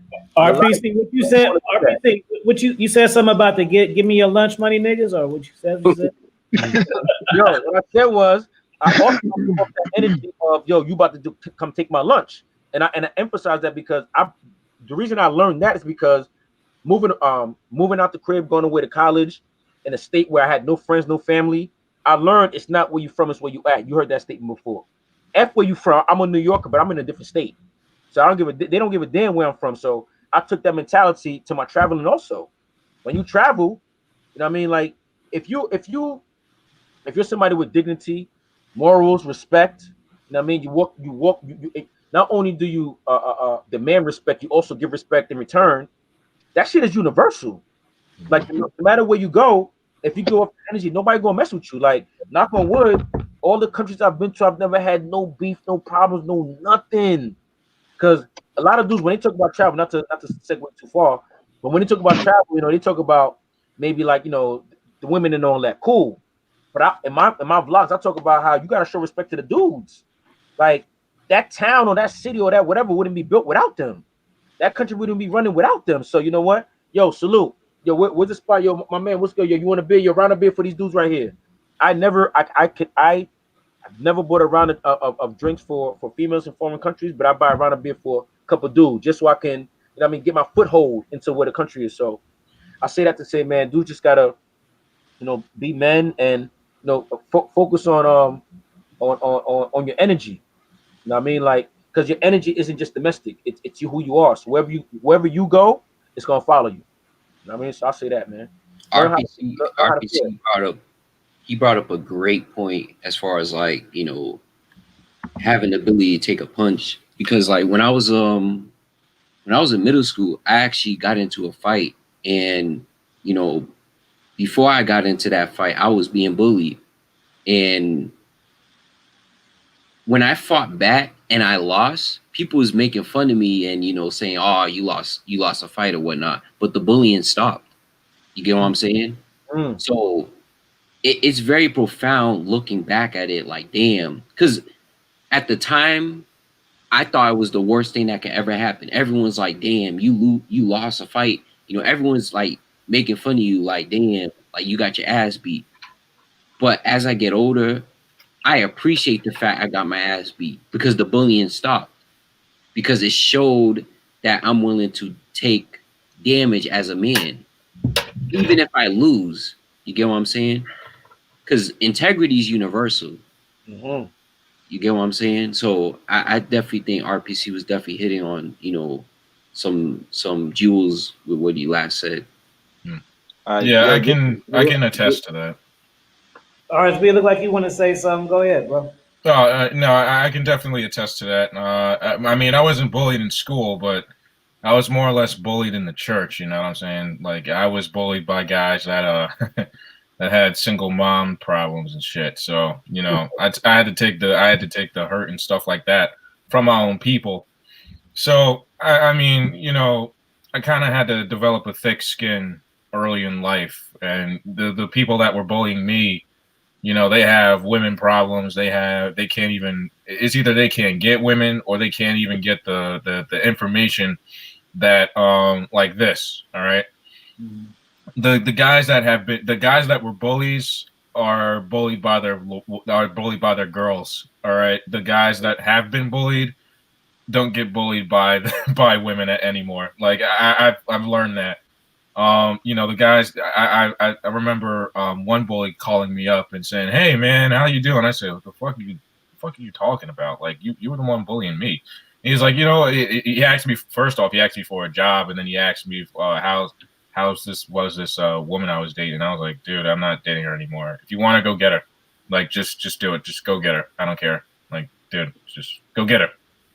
And he had a lot of other problems with his home life and stuff like that. And then college wasn't too good to him, so he just he became a fucking loser. Yeah, so but I've learned that but I've learned that when it comes to bullying, that shit's a vaccine. The people that are giving it to you can't handle it back. And the reason why they can't handle it back is because they already know that they're weak inside, and that's for the young men that are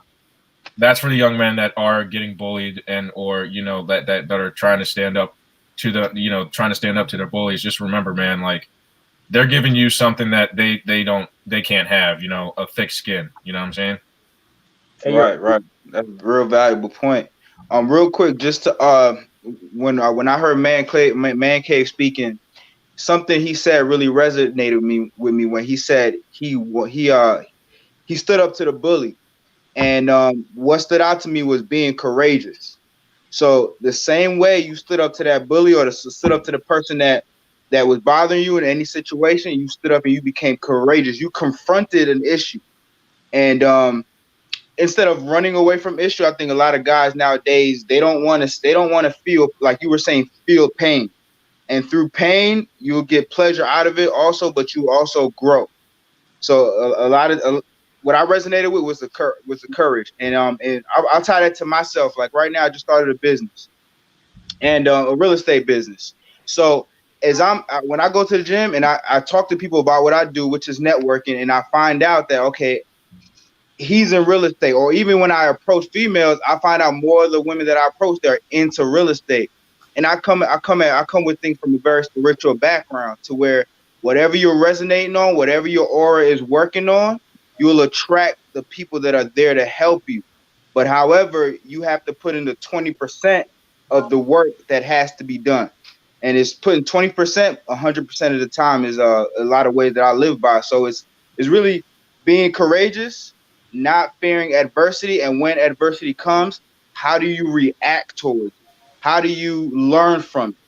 You can look at adversity as, okay, that's a challenge that I had to face.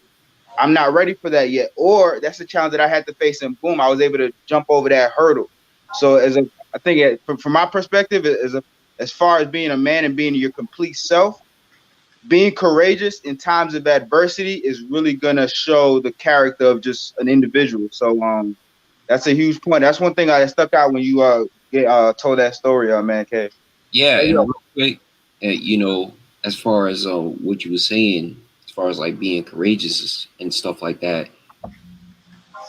a lot of guys need to understand that women are oftentimes as afraid as the guys who's afraid of them, or even more so. You get what I'm saying? So yeah. a lot of guys just need to understand that that woman is probably more afraid than you. She's just too entitled to approach you. That's the difference. You get what I'm saying? I remember I seen this this IG model. It was an interview a while ago, and she said, mind you, she has like 500,000 followers. I forgot her name, and she got rejected twice, and she said she's never approaching men again. So you gotta think, bro. An IG model with a body. I wanna touch on that, man cave. I just saw something like that, but go ahead. 30,000 simps every day, probably trying to DM her, and I mean she has access just because of her body. Rich guys. Drake will be the type to fly her out somewhere, change her life. You know, niggas in Dubai. But she got rejected twice, said, I'm never approaching a man again, even though her options are virtually unlimited. And that's pretty much all I gotta say. Yeah, real quick, King Dre, before you tap out, I just want to say this to the people listening to this video. You know, I said before how, you know, with the Daniel's son example, how dudes don't want to get punched in their mouth or whatever the case may be. One of the things my right hand man told me, you know what I'm saying, God rest the dead, that he told me ever since I was young that still resonates with me today. And it doesn't only just mean the physical, it can mean like, you know, the metaphysical also.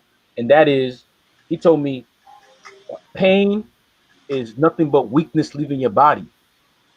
So once I got that statement that pain is weakness leaving your body, I ran into pain. Understand? Let me say that differently. I don't run away from pain. I run through it because I know at the other side of it, I'm going to be stronger. So you just have to realize that you don't want an easy life. Even Bruce Lee said the same thing. You want to pray to be able to endure the life that's given to you, not for rainy days every day. If you had a rainy day every day, you would even appreciate the rainy day. Excuse me, not rainy day. If you had a sunny day every day, you wouldn't appreciate it because you had a sunny day every day. You know what I mean? So learn how to take your lumps, man. Learn how to be uncomfortable, because you can't grow where you are comfortable. That's where manhood lies. I've told my younger brother and my nephew the hardest thing for me to do is to be a man. And they say, why is that? And I say, because I have to control my emotions at all times. The easiest thing a person can do or a male can do is not control his emotions. To control your emotion when you got these stupid people, stupid meanings, people lacking common sense, speaking to you in a way that's so low, that's so beneath you. But again, like I said earlier in this episode, forgive them, for they know not what they're saying. They know not what they're doing. So to be a man is to control your emotion and actually forgive people, to see past what's in front of you. So you dudes have to learn how to take your lumps, man. That's what I'm gonna say. Pain is weakness leaving your body. You want that. You want that. You want to be uncomfortable, man. Learn to be. I said it before. Learn to be comfortable with being uncomfortable. Yeah. One more thing before I get out of here. Yeah. So when I'm in these, I work in the entertainment industry, and you kind of know that there is something going on when women are saying, "Oh, men are this and men are that." Excuse me. And when I heard it, you know, I never understood it until I started, you know, getting out of those spaces and becoming my own man. And when I heard, and when I, you know, now hearing it, I'm just like, you know, these women they don't understand exactly what goes into being myself. Okay. You know, they can be women at all the, you know, women can be women all the time. Okay. But a man can't be a man in society because that's not how we're, you know, teaching our men to. That's not how we're teaching young men to be. And now men are so lost in this world that they're either killing themselves or getting addicted to drugs or alcohol, or they're just having meaningless sex to the point where they don't even understand, you know, how to sexually control themselves. And that's gonna and all that's gonna do is just, you know, lead to more heartbreaks, lead to more single parenthood. That's gonna lead to a lot more of the stuff that we're, you know, going through today. It's harder to be a man today, and I'm not saying that as a bad thing. I'm saying that as a good thing. It's harder to be a man today because guess what? Even in the old days, back in the day, you know, men had to, you know, they had to kill and stuff like that in order to survive in the world. I mean, it's the survival of the fittest at the end of the day. But when it comes down to really being a man, yeah, that's hard because, you know, like I said before, you know, women don't want men until they start dating. Like when they want to settle down. But when it all boils down to is that I remember all the women that said they did not want me, and I became a better man for myself rather for them. All right, when it came, I don't care what they want. All right, because they're not going to get what they want from me. They'll get it from some other dude, but not me. I don't care what they have said or what they have done to me. If they rejected me, that's fine. They're going to be settling for the guys that will do everything else for them. I don't have to do that because it is my choice to be here with a panel of guys that actually know how to be men. You know what I'm saying? Hey, shout out to Brandon. Brandon, it look like you got a lot of ideas, brother. So why don't I'm gonna go, man. I'm gonna see you later.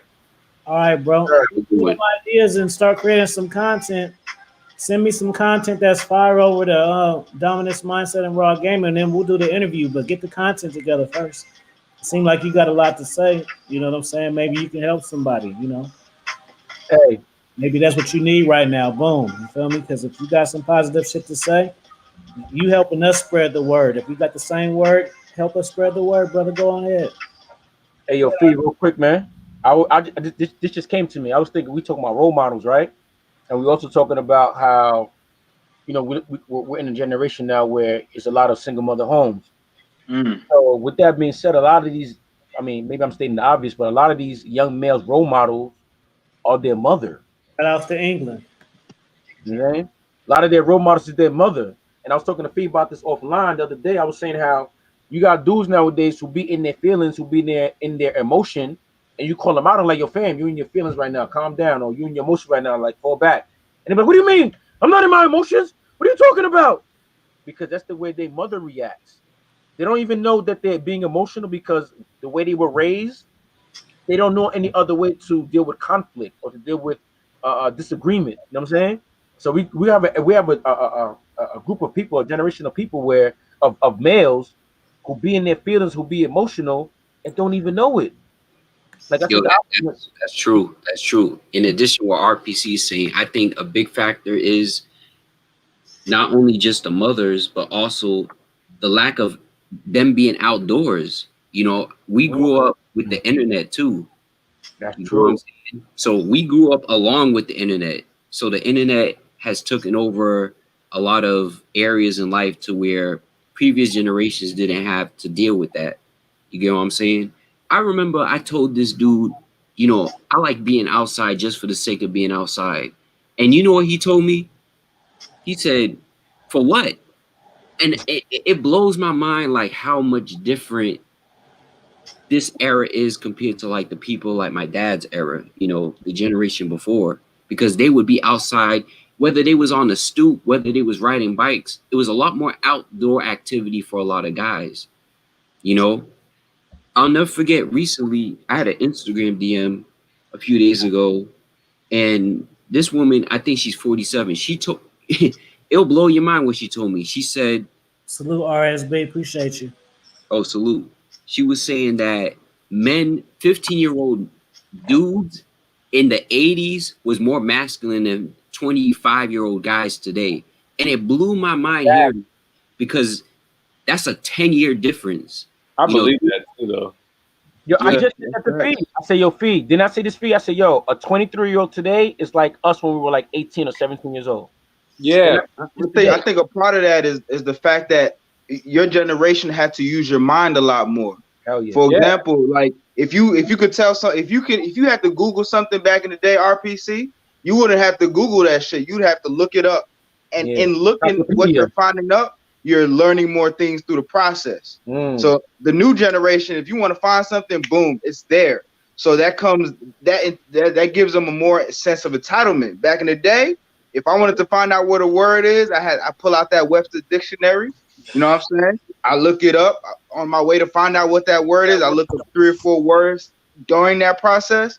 So it's like the testosterone for men now has been lowered.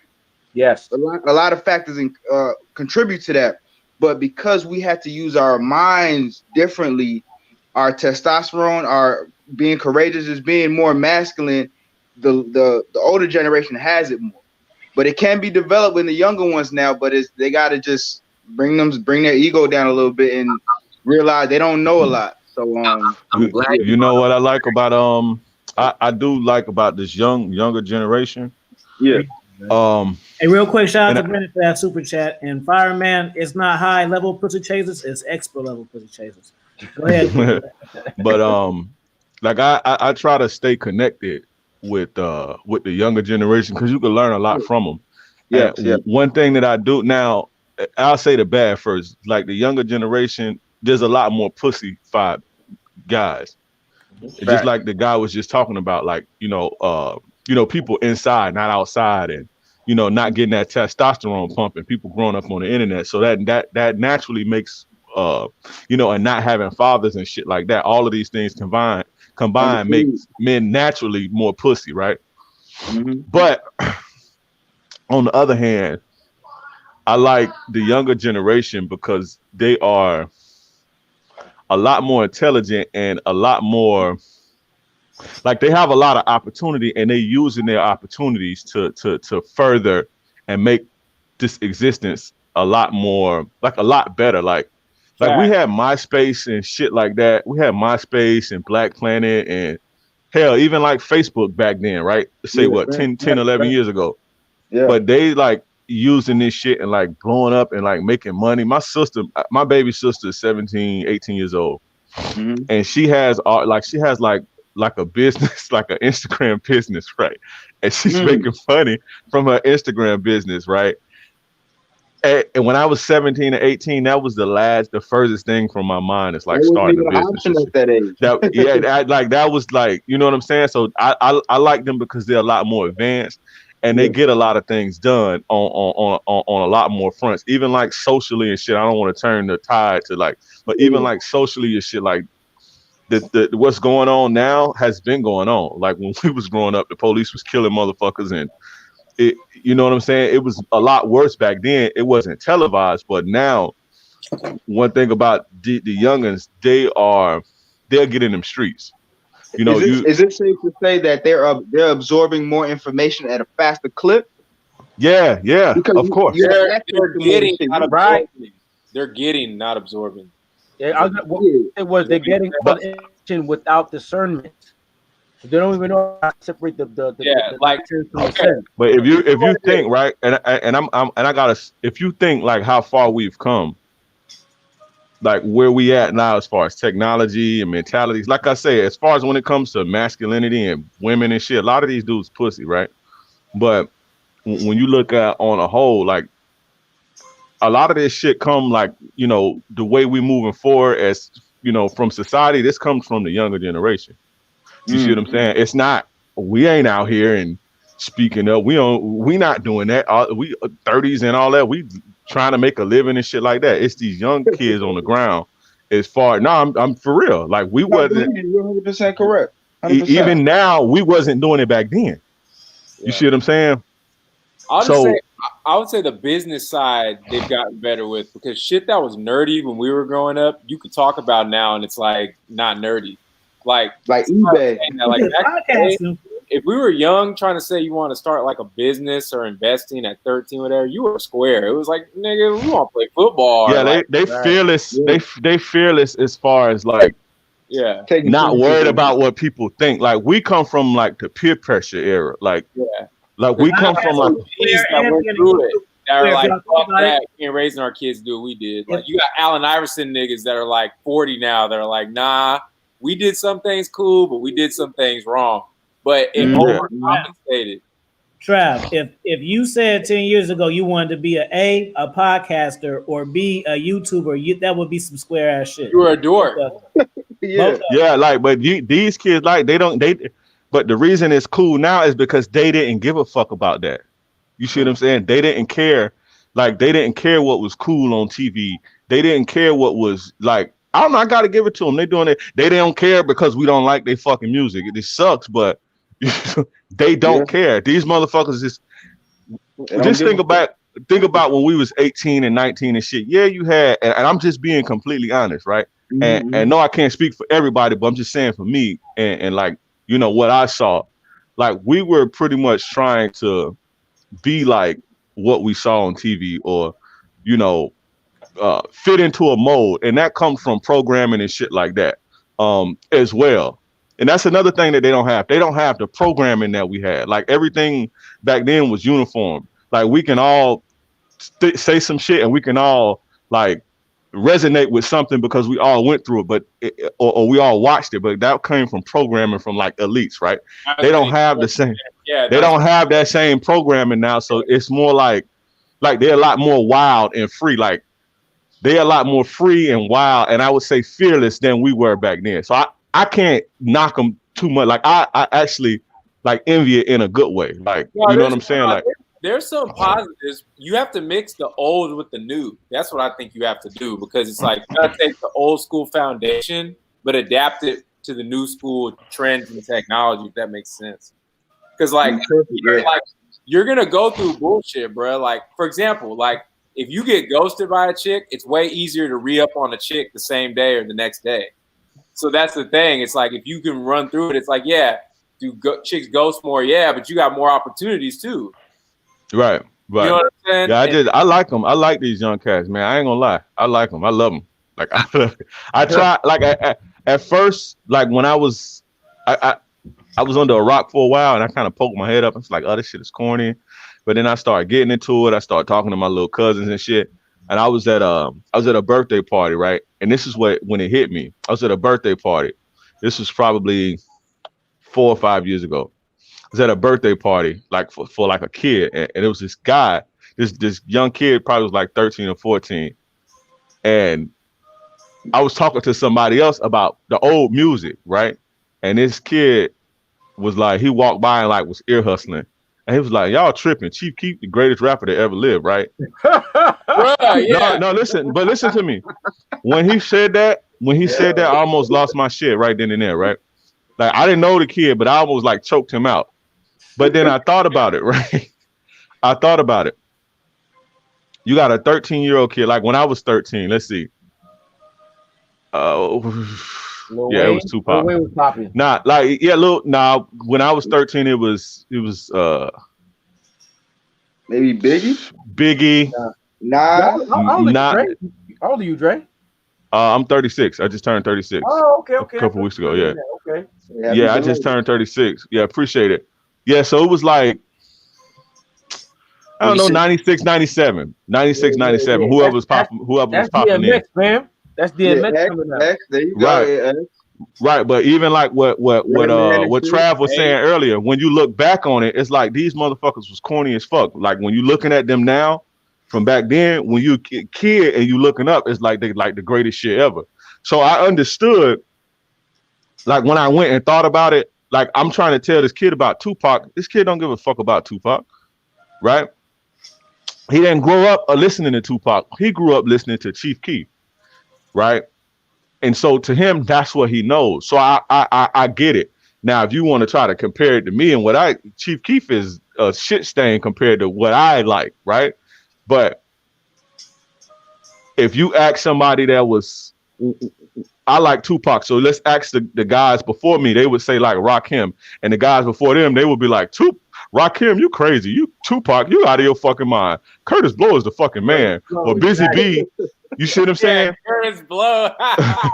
It would be the same thing from the guys. Right. Because I like the people above me, like the older guys above me, Like they would be like, why is you listening to that bullshit? You know what I'm saying?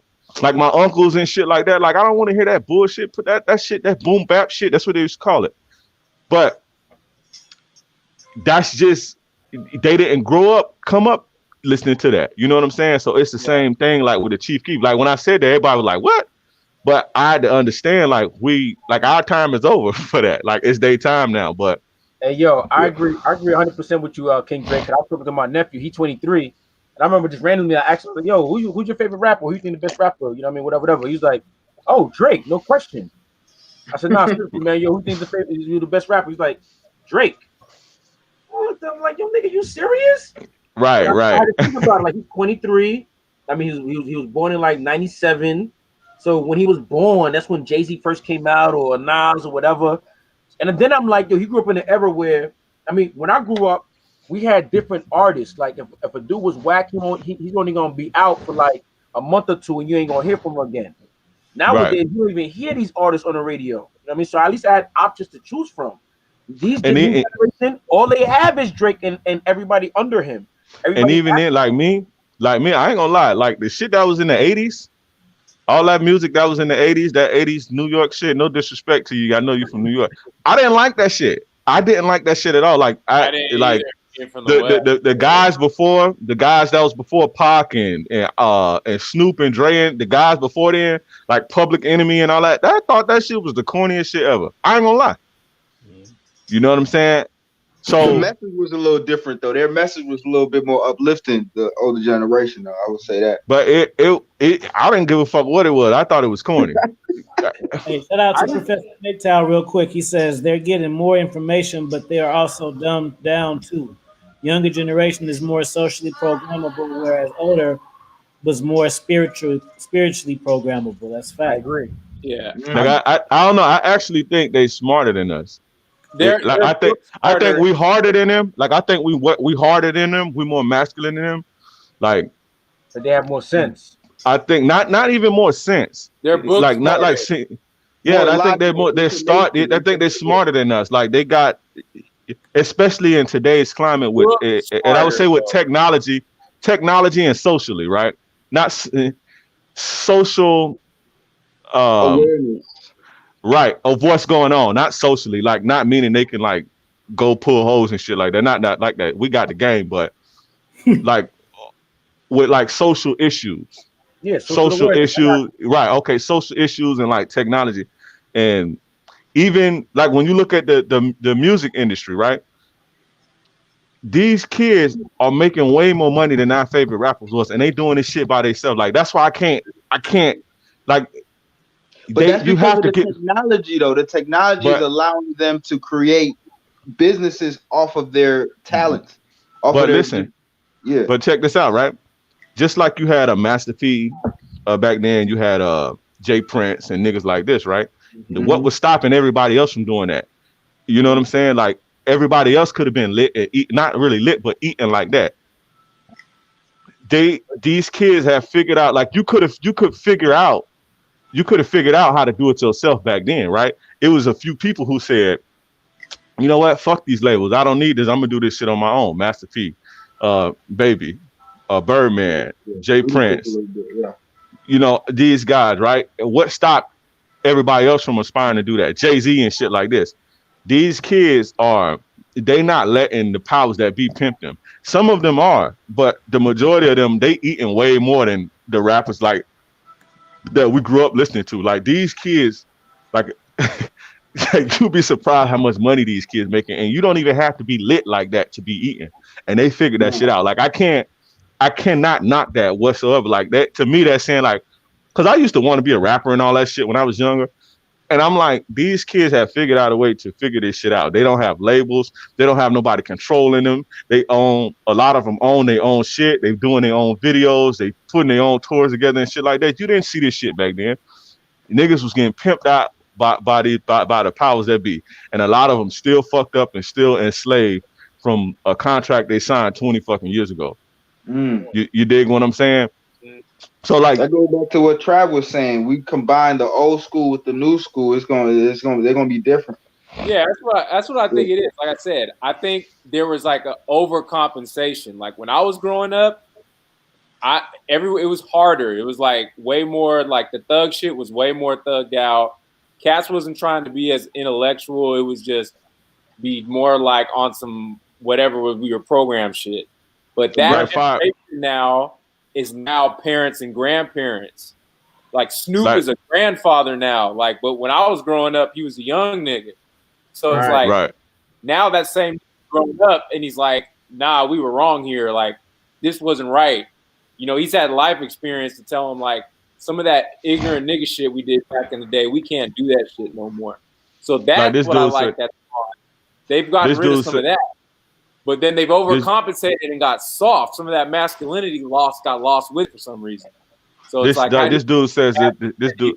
Go ahead. This dude says the thing, Dre. He says flash and money don't equal wisdom, right? This the point. But this the point. They got the money to flash. You see, you get what I'm saying? Like they actually getting their own money to flash, and don't act like rappers wasn't flashy back then. Had chains, and Jay-Z been talking about popping bottles and drinking Cristal and wearing platinum and bling bling, and that was not like being flashy, and that was nothing new. Like rappers always. I think it was. It was bad. It was pretty bad back then. Dubs in the bling bling era and shit, bro. That's not around as much anymore. Yeah, you're right. You're right. Social media swag now. It's like that type of shit is what's popping. The what? Everybody has every young dude can create an audience from high school. Think about it. They have YouTube at the age of 10, 11. They're creating an audience from a young age. So by the time they get to 21, 22, boom, you drop a song, it's gonna hit because you created your own authentic fan base. Yeah. Not only that, I just want to say something really quick. I definitely agree 500% of what Dre was saying. Like the youth has definitely more access, and because of you know how much Instagram made more millionaires than I don't think any record label in this world has ever done. To be true, sure. You get what I'm saying? It doesn't matter if you're an IG model. IG models done made millionaires. Online comedians done made millionaires. It's the thing about this era. You have tapped into a global market. You get what I'm saying? You have tapped into a global market.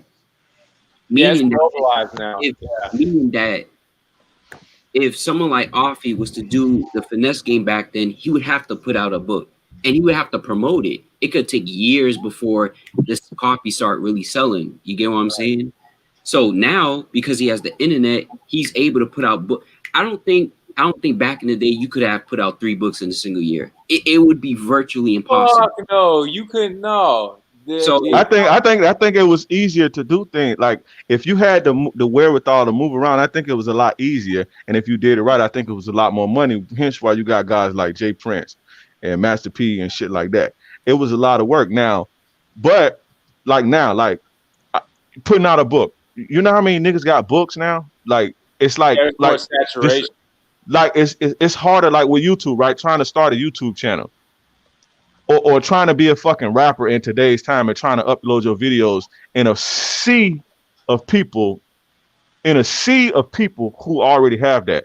Trying to be a dating coach or trying to be a game advisor or a life coach. It's so much competition. Yeah, you have the access and it's accessible. That makes it much more harder because now you really have to work. It's like a give and take thing. Like back in the day, you had to get up out the house and go get it. But now you got to work extra hard and you got to be unique and you got to stand out. Like Master P and all that shit, right? Going back in the day, like Master P, that shit wasn't that good. Like, like his music and the shit that he put out, it really wasn't that like, it wasn't, this shit was kind of, I don't know, it wasn't hitting like that. That's why his business was hella good. So he got out there when nobody else wasn't out there. He was like in your hood passing out CDs and going from the option back then. To be honest with you, bro, your product has to be a certain thing, but it doesn't have to be that great because then fast food wouldn't be around, bro. You know what I'm saying? It has to fit a need. You know what I'm saying? It has to hit you. Because it's like there's a lot of rappers where, let's be real, you're like, how the fuck is this nigga so hot? But it's just some people just like rudimentary based shit, bro. It's just how it is what it is. Because people buy into your personality more now than back then. That's what Yeah, makes clout. it Clout. Yeah, that's what it is. personality They is subscribing to you. yeah, it's the thing that stands out. I honestly, like when I found Offie's channel, I could have been following anyone else, but something about the way Offie would just put together panels just gravitated me towards Offie. You get what I'm saying? So a lot of the internet is both a blessing and a curse for these young men, because these young men, they have the access to the information because the world is giving them information. You don't have to go to school no more. You don't have to go to college. Everything you got is a YouTube video. That's Whether a fact. it's a professor explaining, okay, how to do physics, how to do this. I remember I seen this YouTube video where there are literally kids learning math. Okay, pass it to Professor when you're done, man. Okay. Yeah, no problem. After you had a bunch of kids learning math from YouTube. They're not even in front of a teacher. They're learning 1 + 2 on a computer. So we have access, but the thing is the internet is so fast paced right now. That's why a lot of people, they have this instant gratification mindset amplified, because everything is a high. Everything's the next thing to, get to grab. And that's why a lot of people will not be appreciative so much. That's why appreciation has dropped. That's why a lot of people are, you could say, depressed, because they don't have to work. Remember when we was kids, we had to work for something that we really wanted. We had to work for it. Now these kids don't have to work for it, and it creates a sense of entitlement, which also makes them a lot less fulfilled, because there's less work they have to do. Like, I know you guys, you all had DMs from dudes saying, oh, how can I get this girl? How can I do this? And then you lay them out. These are the things you have to do, and they don't want to do it anyway. Hell no, bro. Because they're so accustomed to just receiving instead of actually working hard. Do you think that's a now I want to ask the panel this question, because you're right. You 100%, because I get the DM, like they don't want to work, right? Do you think that's a feminine thing, or you think that's an internet thing? Let me Professor, what you got, bro? What's going on, brother? Let me what's up to everybody? Peace, Professor. Hey, what's going on, Mister?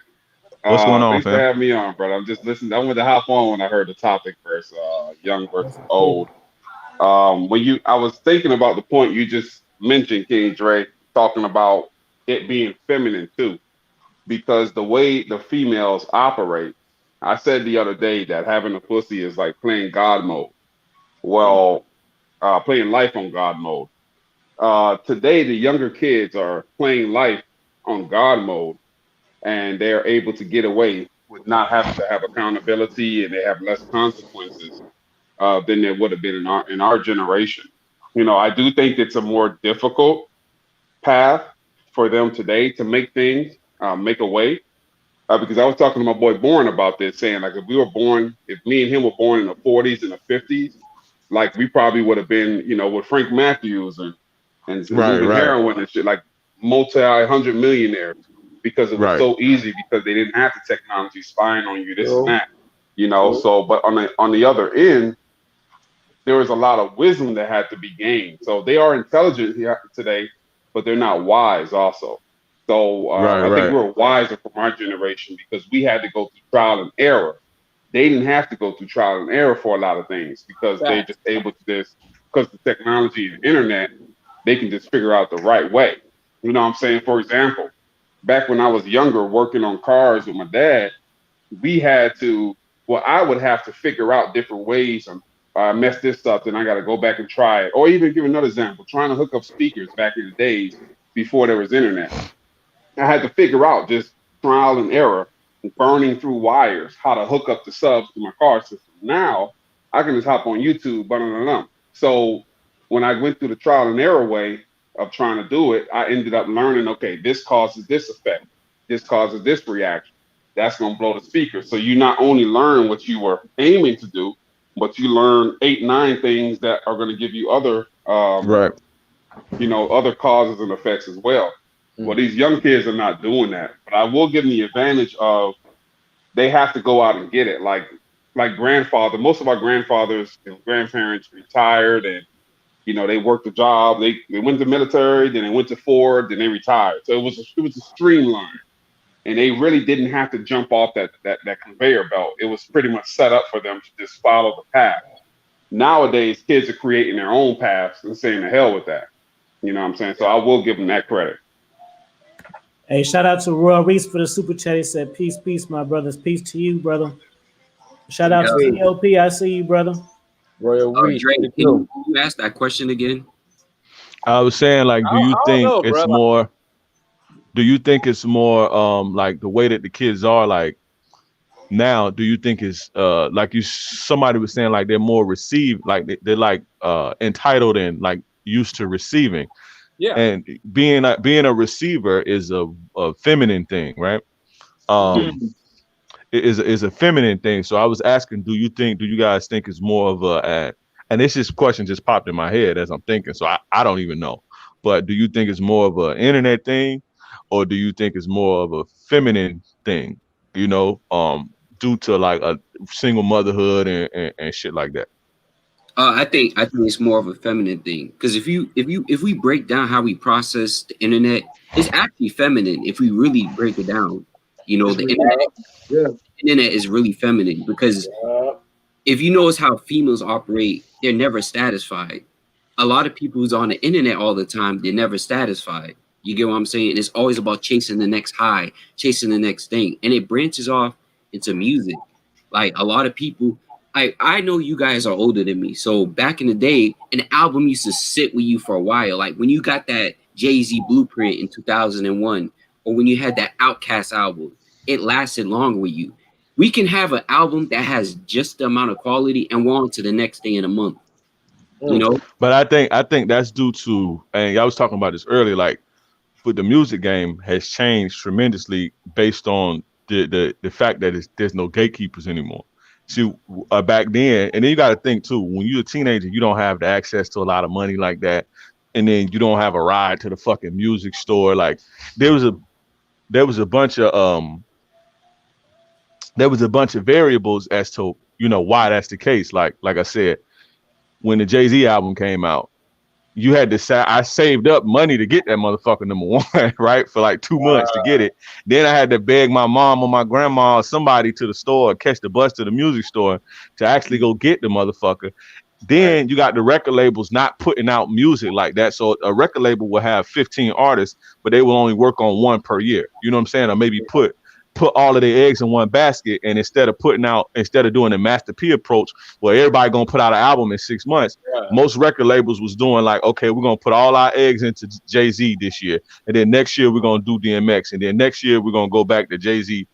So it was the access to the music was controlled by gatekeepers and the powers that be. Whereas now music is just, you record a song and you push a button and it's accessible.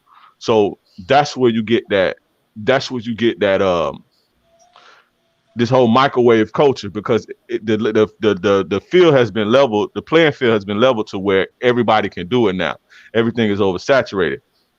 So Kendrick Lamar come out with some dope shit, but then here come J. Cole, here come fucking fucking Chief Keef, here come this guy, this song, here come Drake, here come this. Everybody's putting out these songs and singles. Back then, you didn't own your shit to put your shit out when you wanted it. You know what I'm saying? The label owned your shit. You couldn't just release music like that, or you would be held, that's a legal issue. If I was a rapper in the 90s, I couldn't just go in the studio, make a song, I'd be like, oh shit, this hot, and just throw that shit out. I couldn't just press it up and go pass the CD out or whatever and put it in the stores. I had to send that shit to my A&R. The A&R got to sign off on it, then send it up and go up a chain. And then like once you get the last, okay, now I got to go through this. There's all type of processes. So it was a lot more controlled. Now it's not like that, which is negative effects of all of this choice and shit like that. And this microwave culture. So, but that's why, as far as that music thing and pretty much with everything else, TV and everything, they control what was on TV. You know what I'm saying? You had to buy a TV.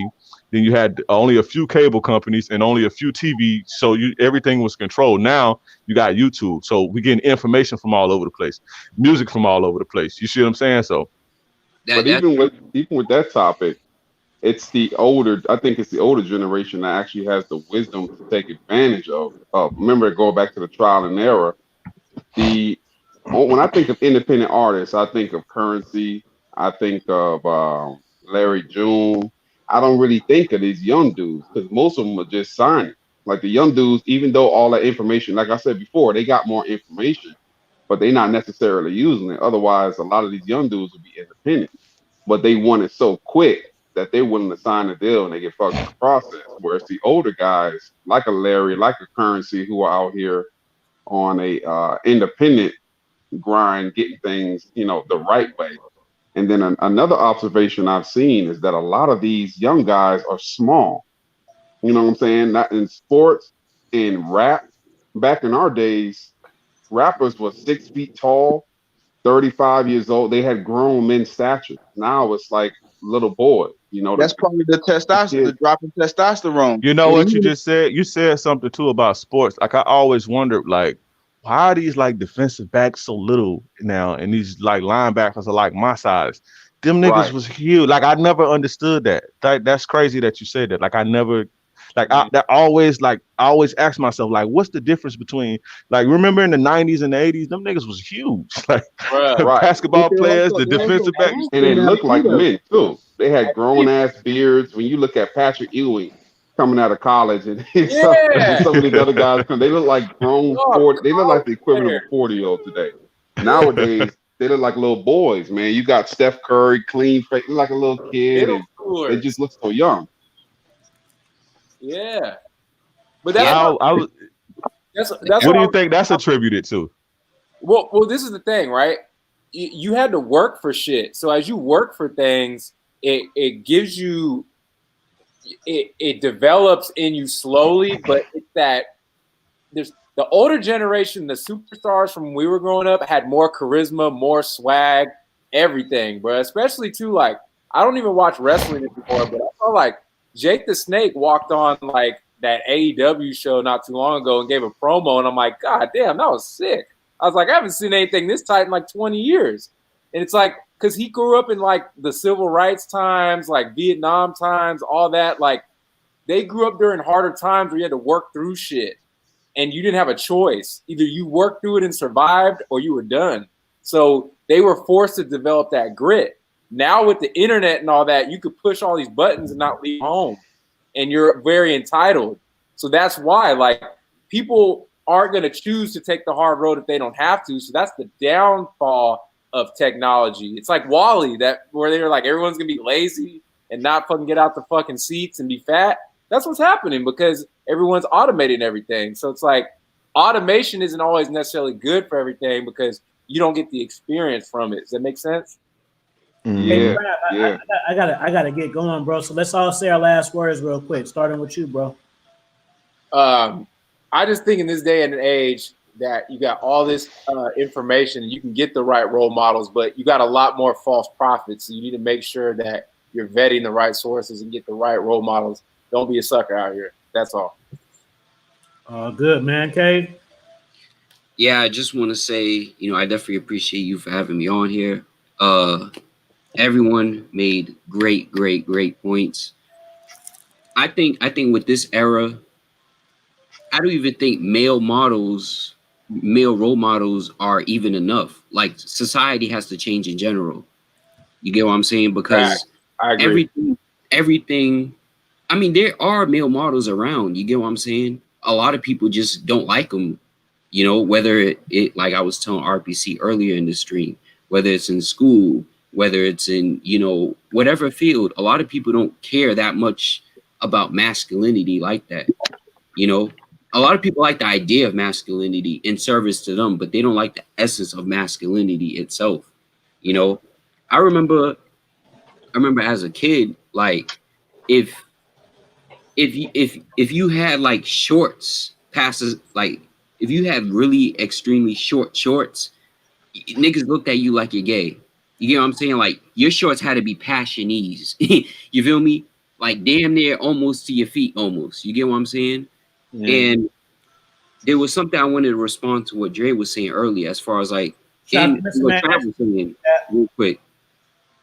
as far as like the thug era, there was a lot of peer pressure. And, you know, me, I grew up in that transition because, you know, like around 08, that was when the skinny jeans was coming in. So I was in middle school around that transition from that old, you know, thug wave to like that new, you know, young thug wave that we have today. And with everything that is going on, that idea of the reason why a lot of kids these days are so rebellious and stuff like that is not only because they have more information, because they have more information, but they have more information than their parents. Because Dre was saying, like, they definitely do have a lot more information to work with, and they're smarter than their parents. Like, a parent will tell you, yo, do this, do that. But Google can give them 500,000 options from people, no offense, that's more qualified than their parents. So if you're growing up and your parents telling you go to school and do this and do that, but you have a billionaire, you have several billionaires telling you, yo, I ain't went to school, then who are you going to listen to? You're going to listen to the person in who you perceive as more qualified, you know? So that's the thing. Like, we have access to people that's qualified. And we also, in the internet era, we have access to people's mistakes from the past. You know, more people's coming out with more information, you know, as far as like record deals and how they're messed up. But like Freeport was saying, they don't have the wisdom to be like, yo, I'm not doing that. A 35-year-old man would be like, I'm not signing myself. You get what I'm saying? I'm not signing. You know, I think the only nigga who's past 35 that's signing with niggas is 2 Chainz, you know, and I think he's 40s. He's the only one of his age bracket who is older than us that will sign a record deal in this day and age from the old school. You get what I'm saying? So there's so much things that tie into, you know, information and knowledge and stuff like that. And as being male role models, we kind of have to drill in a lot of dudes' minds that we encounter that, yo, things will not be easy if you want to make it. Even in this era, we have to talk to them as if we're from their era, explaining things to them. Because with the way everything is, we can't talk from our era because they don't know it. They don't know what it's like pre-internet. So you're gonna have to talk to them like, yo, if you want to do things like this, you're gonna have to work hard in your own era, in your own way. Because if we try to remind them about cassette tapes, and they're not gonna understand it. You know, a lot of these kids nowadays, they don't even remember VHS. I remember VHS.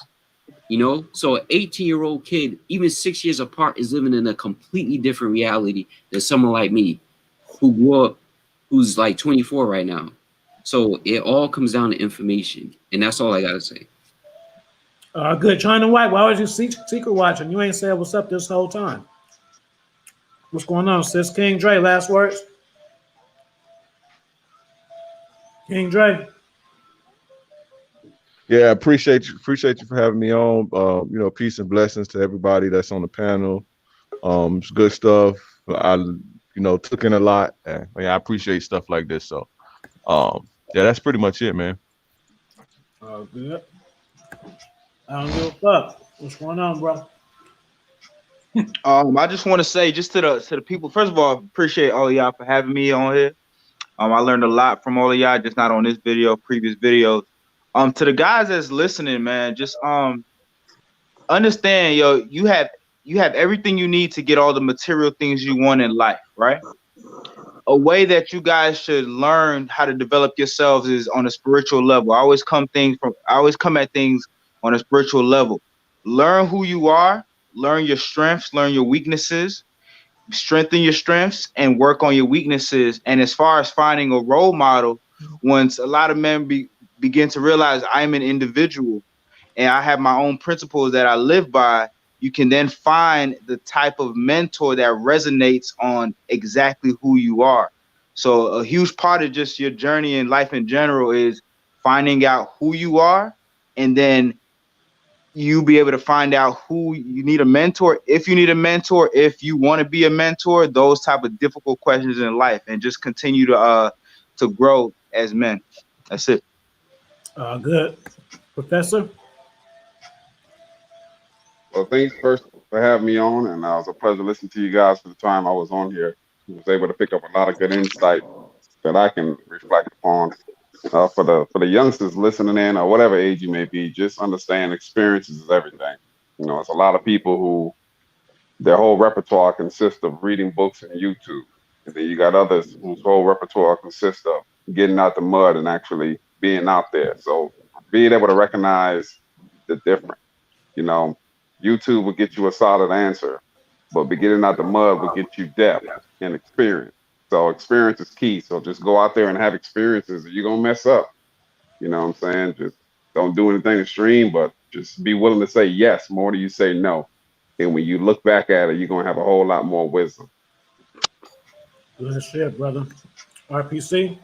Yo, another classic Boast2Boast episode, man. So yeah, so when we talk about male role models, mentors, and all that. I actually have a question. I have a question for the panel before we get off, and that's to all the men on this panel who grew up with their fathers in their life. And the question is, where would you be today if you never had your father? If you never had that anchor to emulate? I mean, and it's kind of like a rhetorical question because we're not about to be here for another half an hour. But I want the dudes who grew up with their father to think about that. Like, remove your father from your life. All those experiences you had with your father, all the lessons you learned from your father. Imagine if that never existed. Who would you be today? I can answer that short and dirty. You wouldn't be the person you are today, man. So that goes to show how important it is to have a male role model, how important it is for young males and boys to have mentors, in order for them to emulate, in order to have a strong foundation, in order to become a man in the end of it all.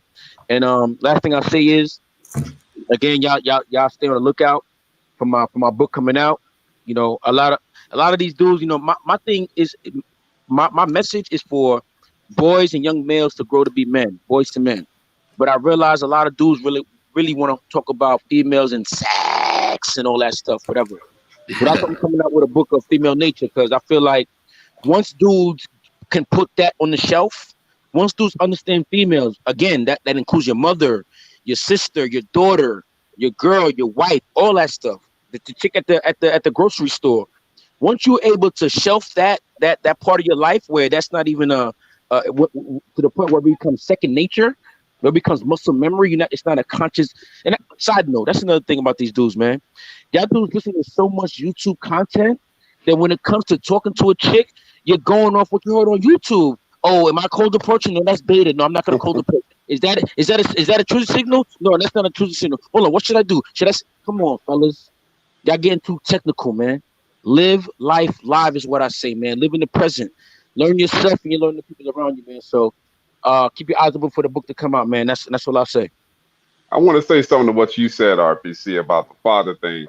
Some of y'all may know both of my parents did prison time. My dad did a long time in prison, and he ended up getting deported.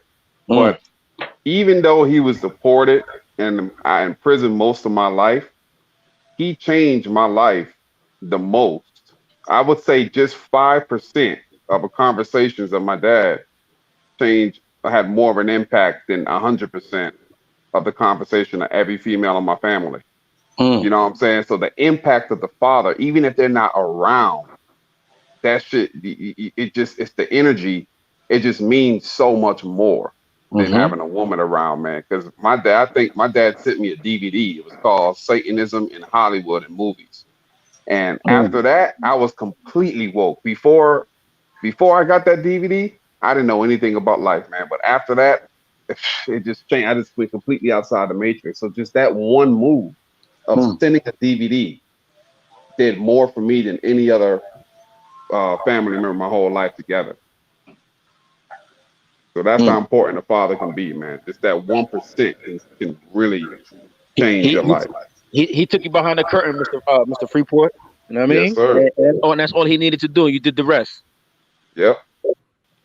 I just want to say this response real quick to Red Pill Chauvinist.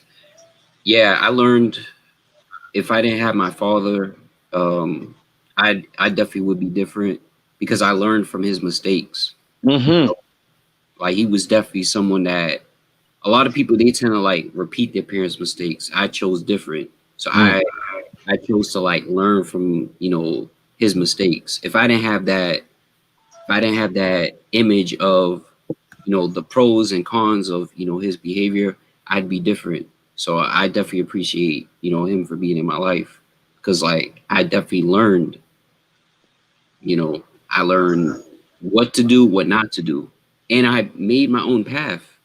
So I definitely appreciate that. Definitely appreciate you guys for having me on. Have a wonderful evening. Oh, good. I don't give a fuck. You have something you want to say, bro? No, I touched on everything I had to say. Just appreciate being a part of the panel. Good. All right. As for me, follow me on Instagram, Dominance Mindset and Raw Game. Check out my books. I got my new one dropping tomorrow with the revised editions of the first two. One featuring RPC with the forward of conversation with the mind. Check out my course, which is the key to your future self. If you want to change your life, if that's the only reason you need to be checking it out. That's it, man. Make sure y'all drop a comment and share the video. Peace out. Hey.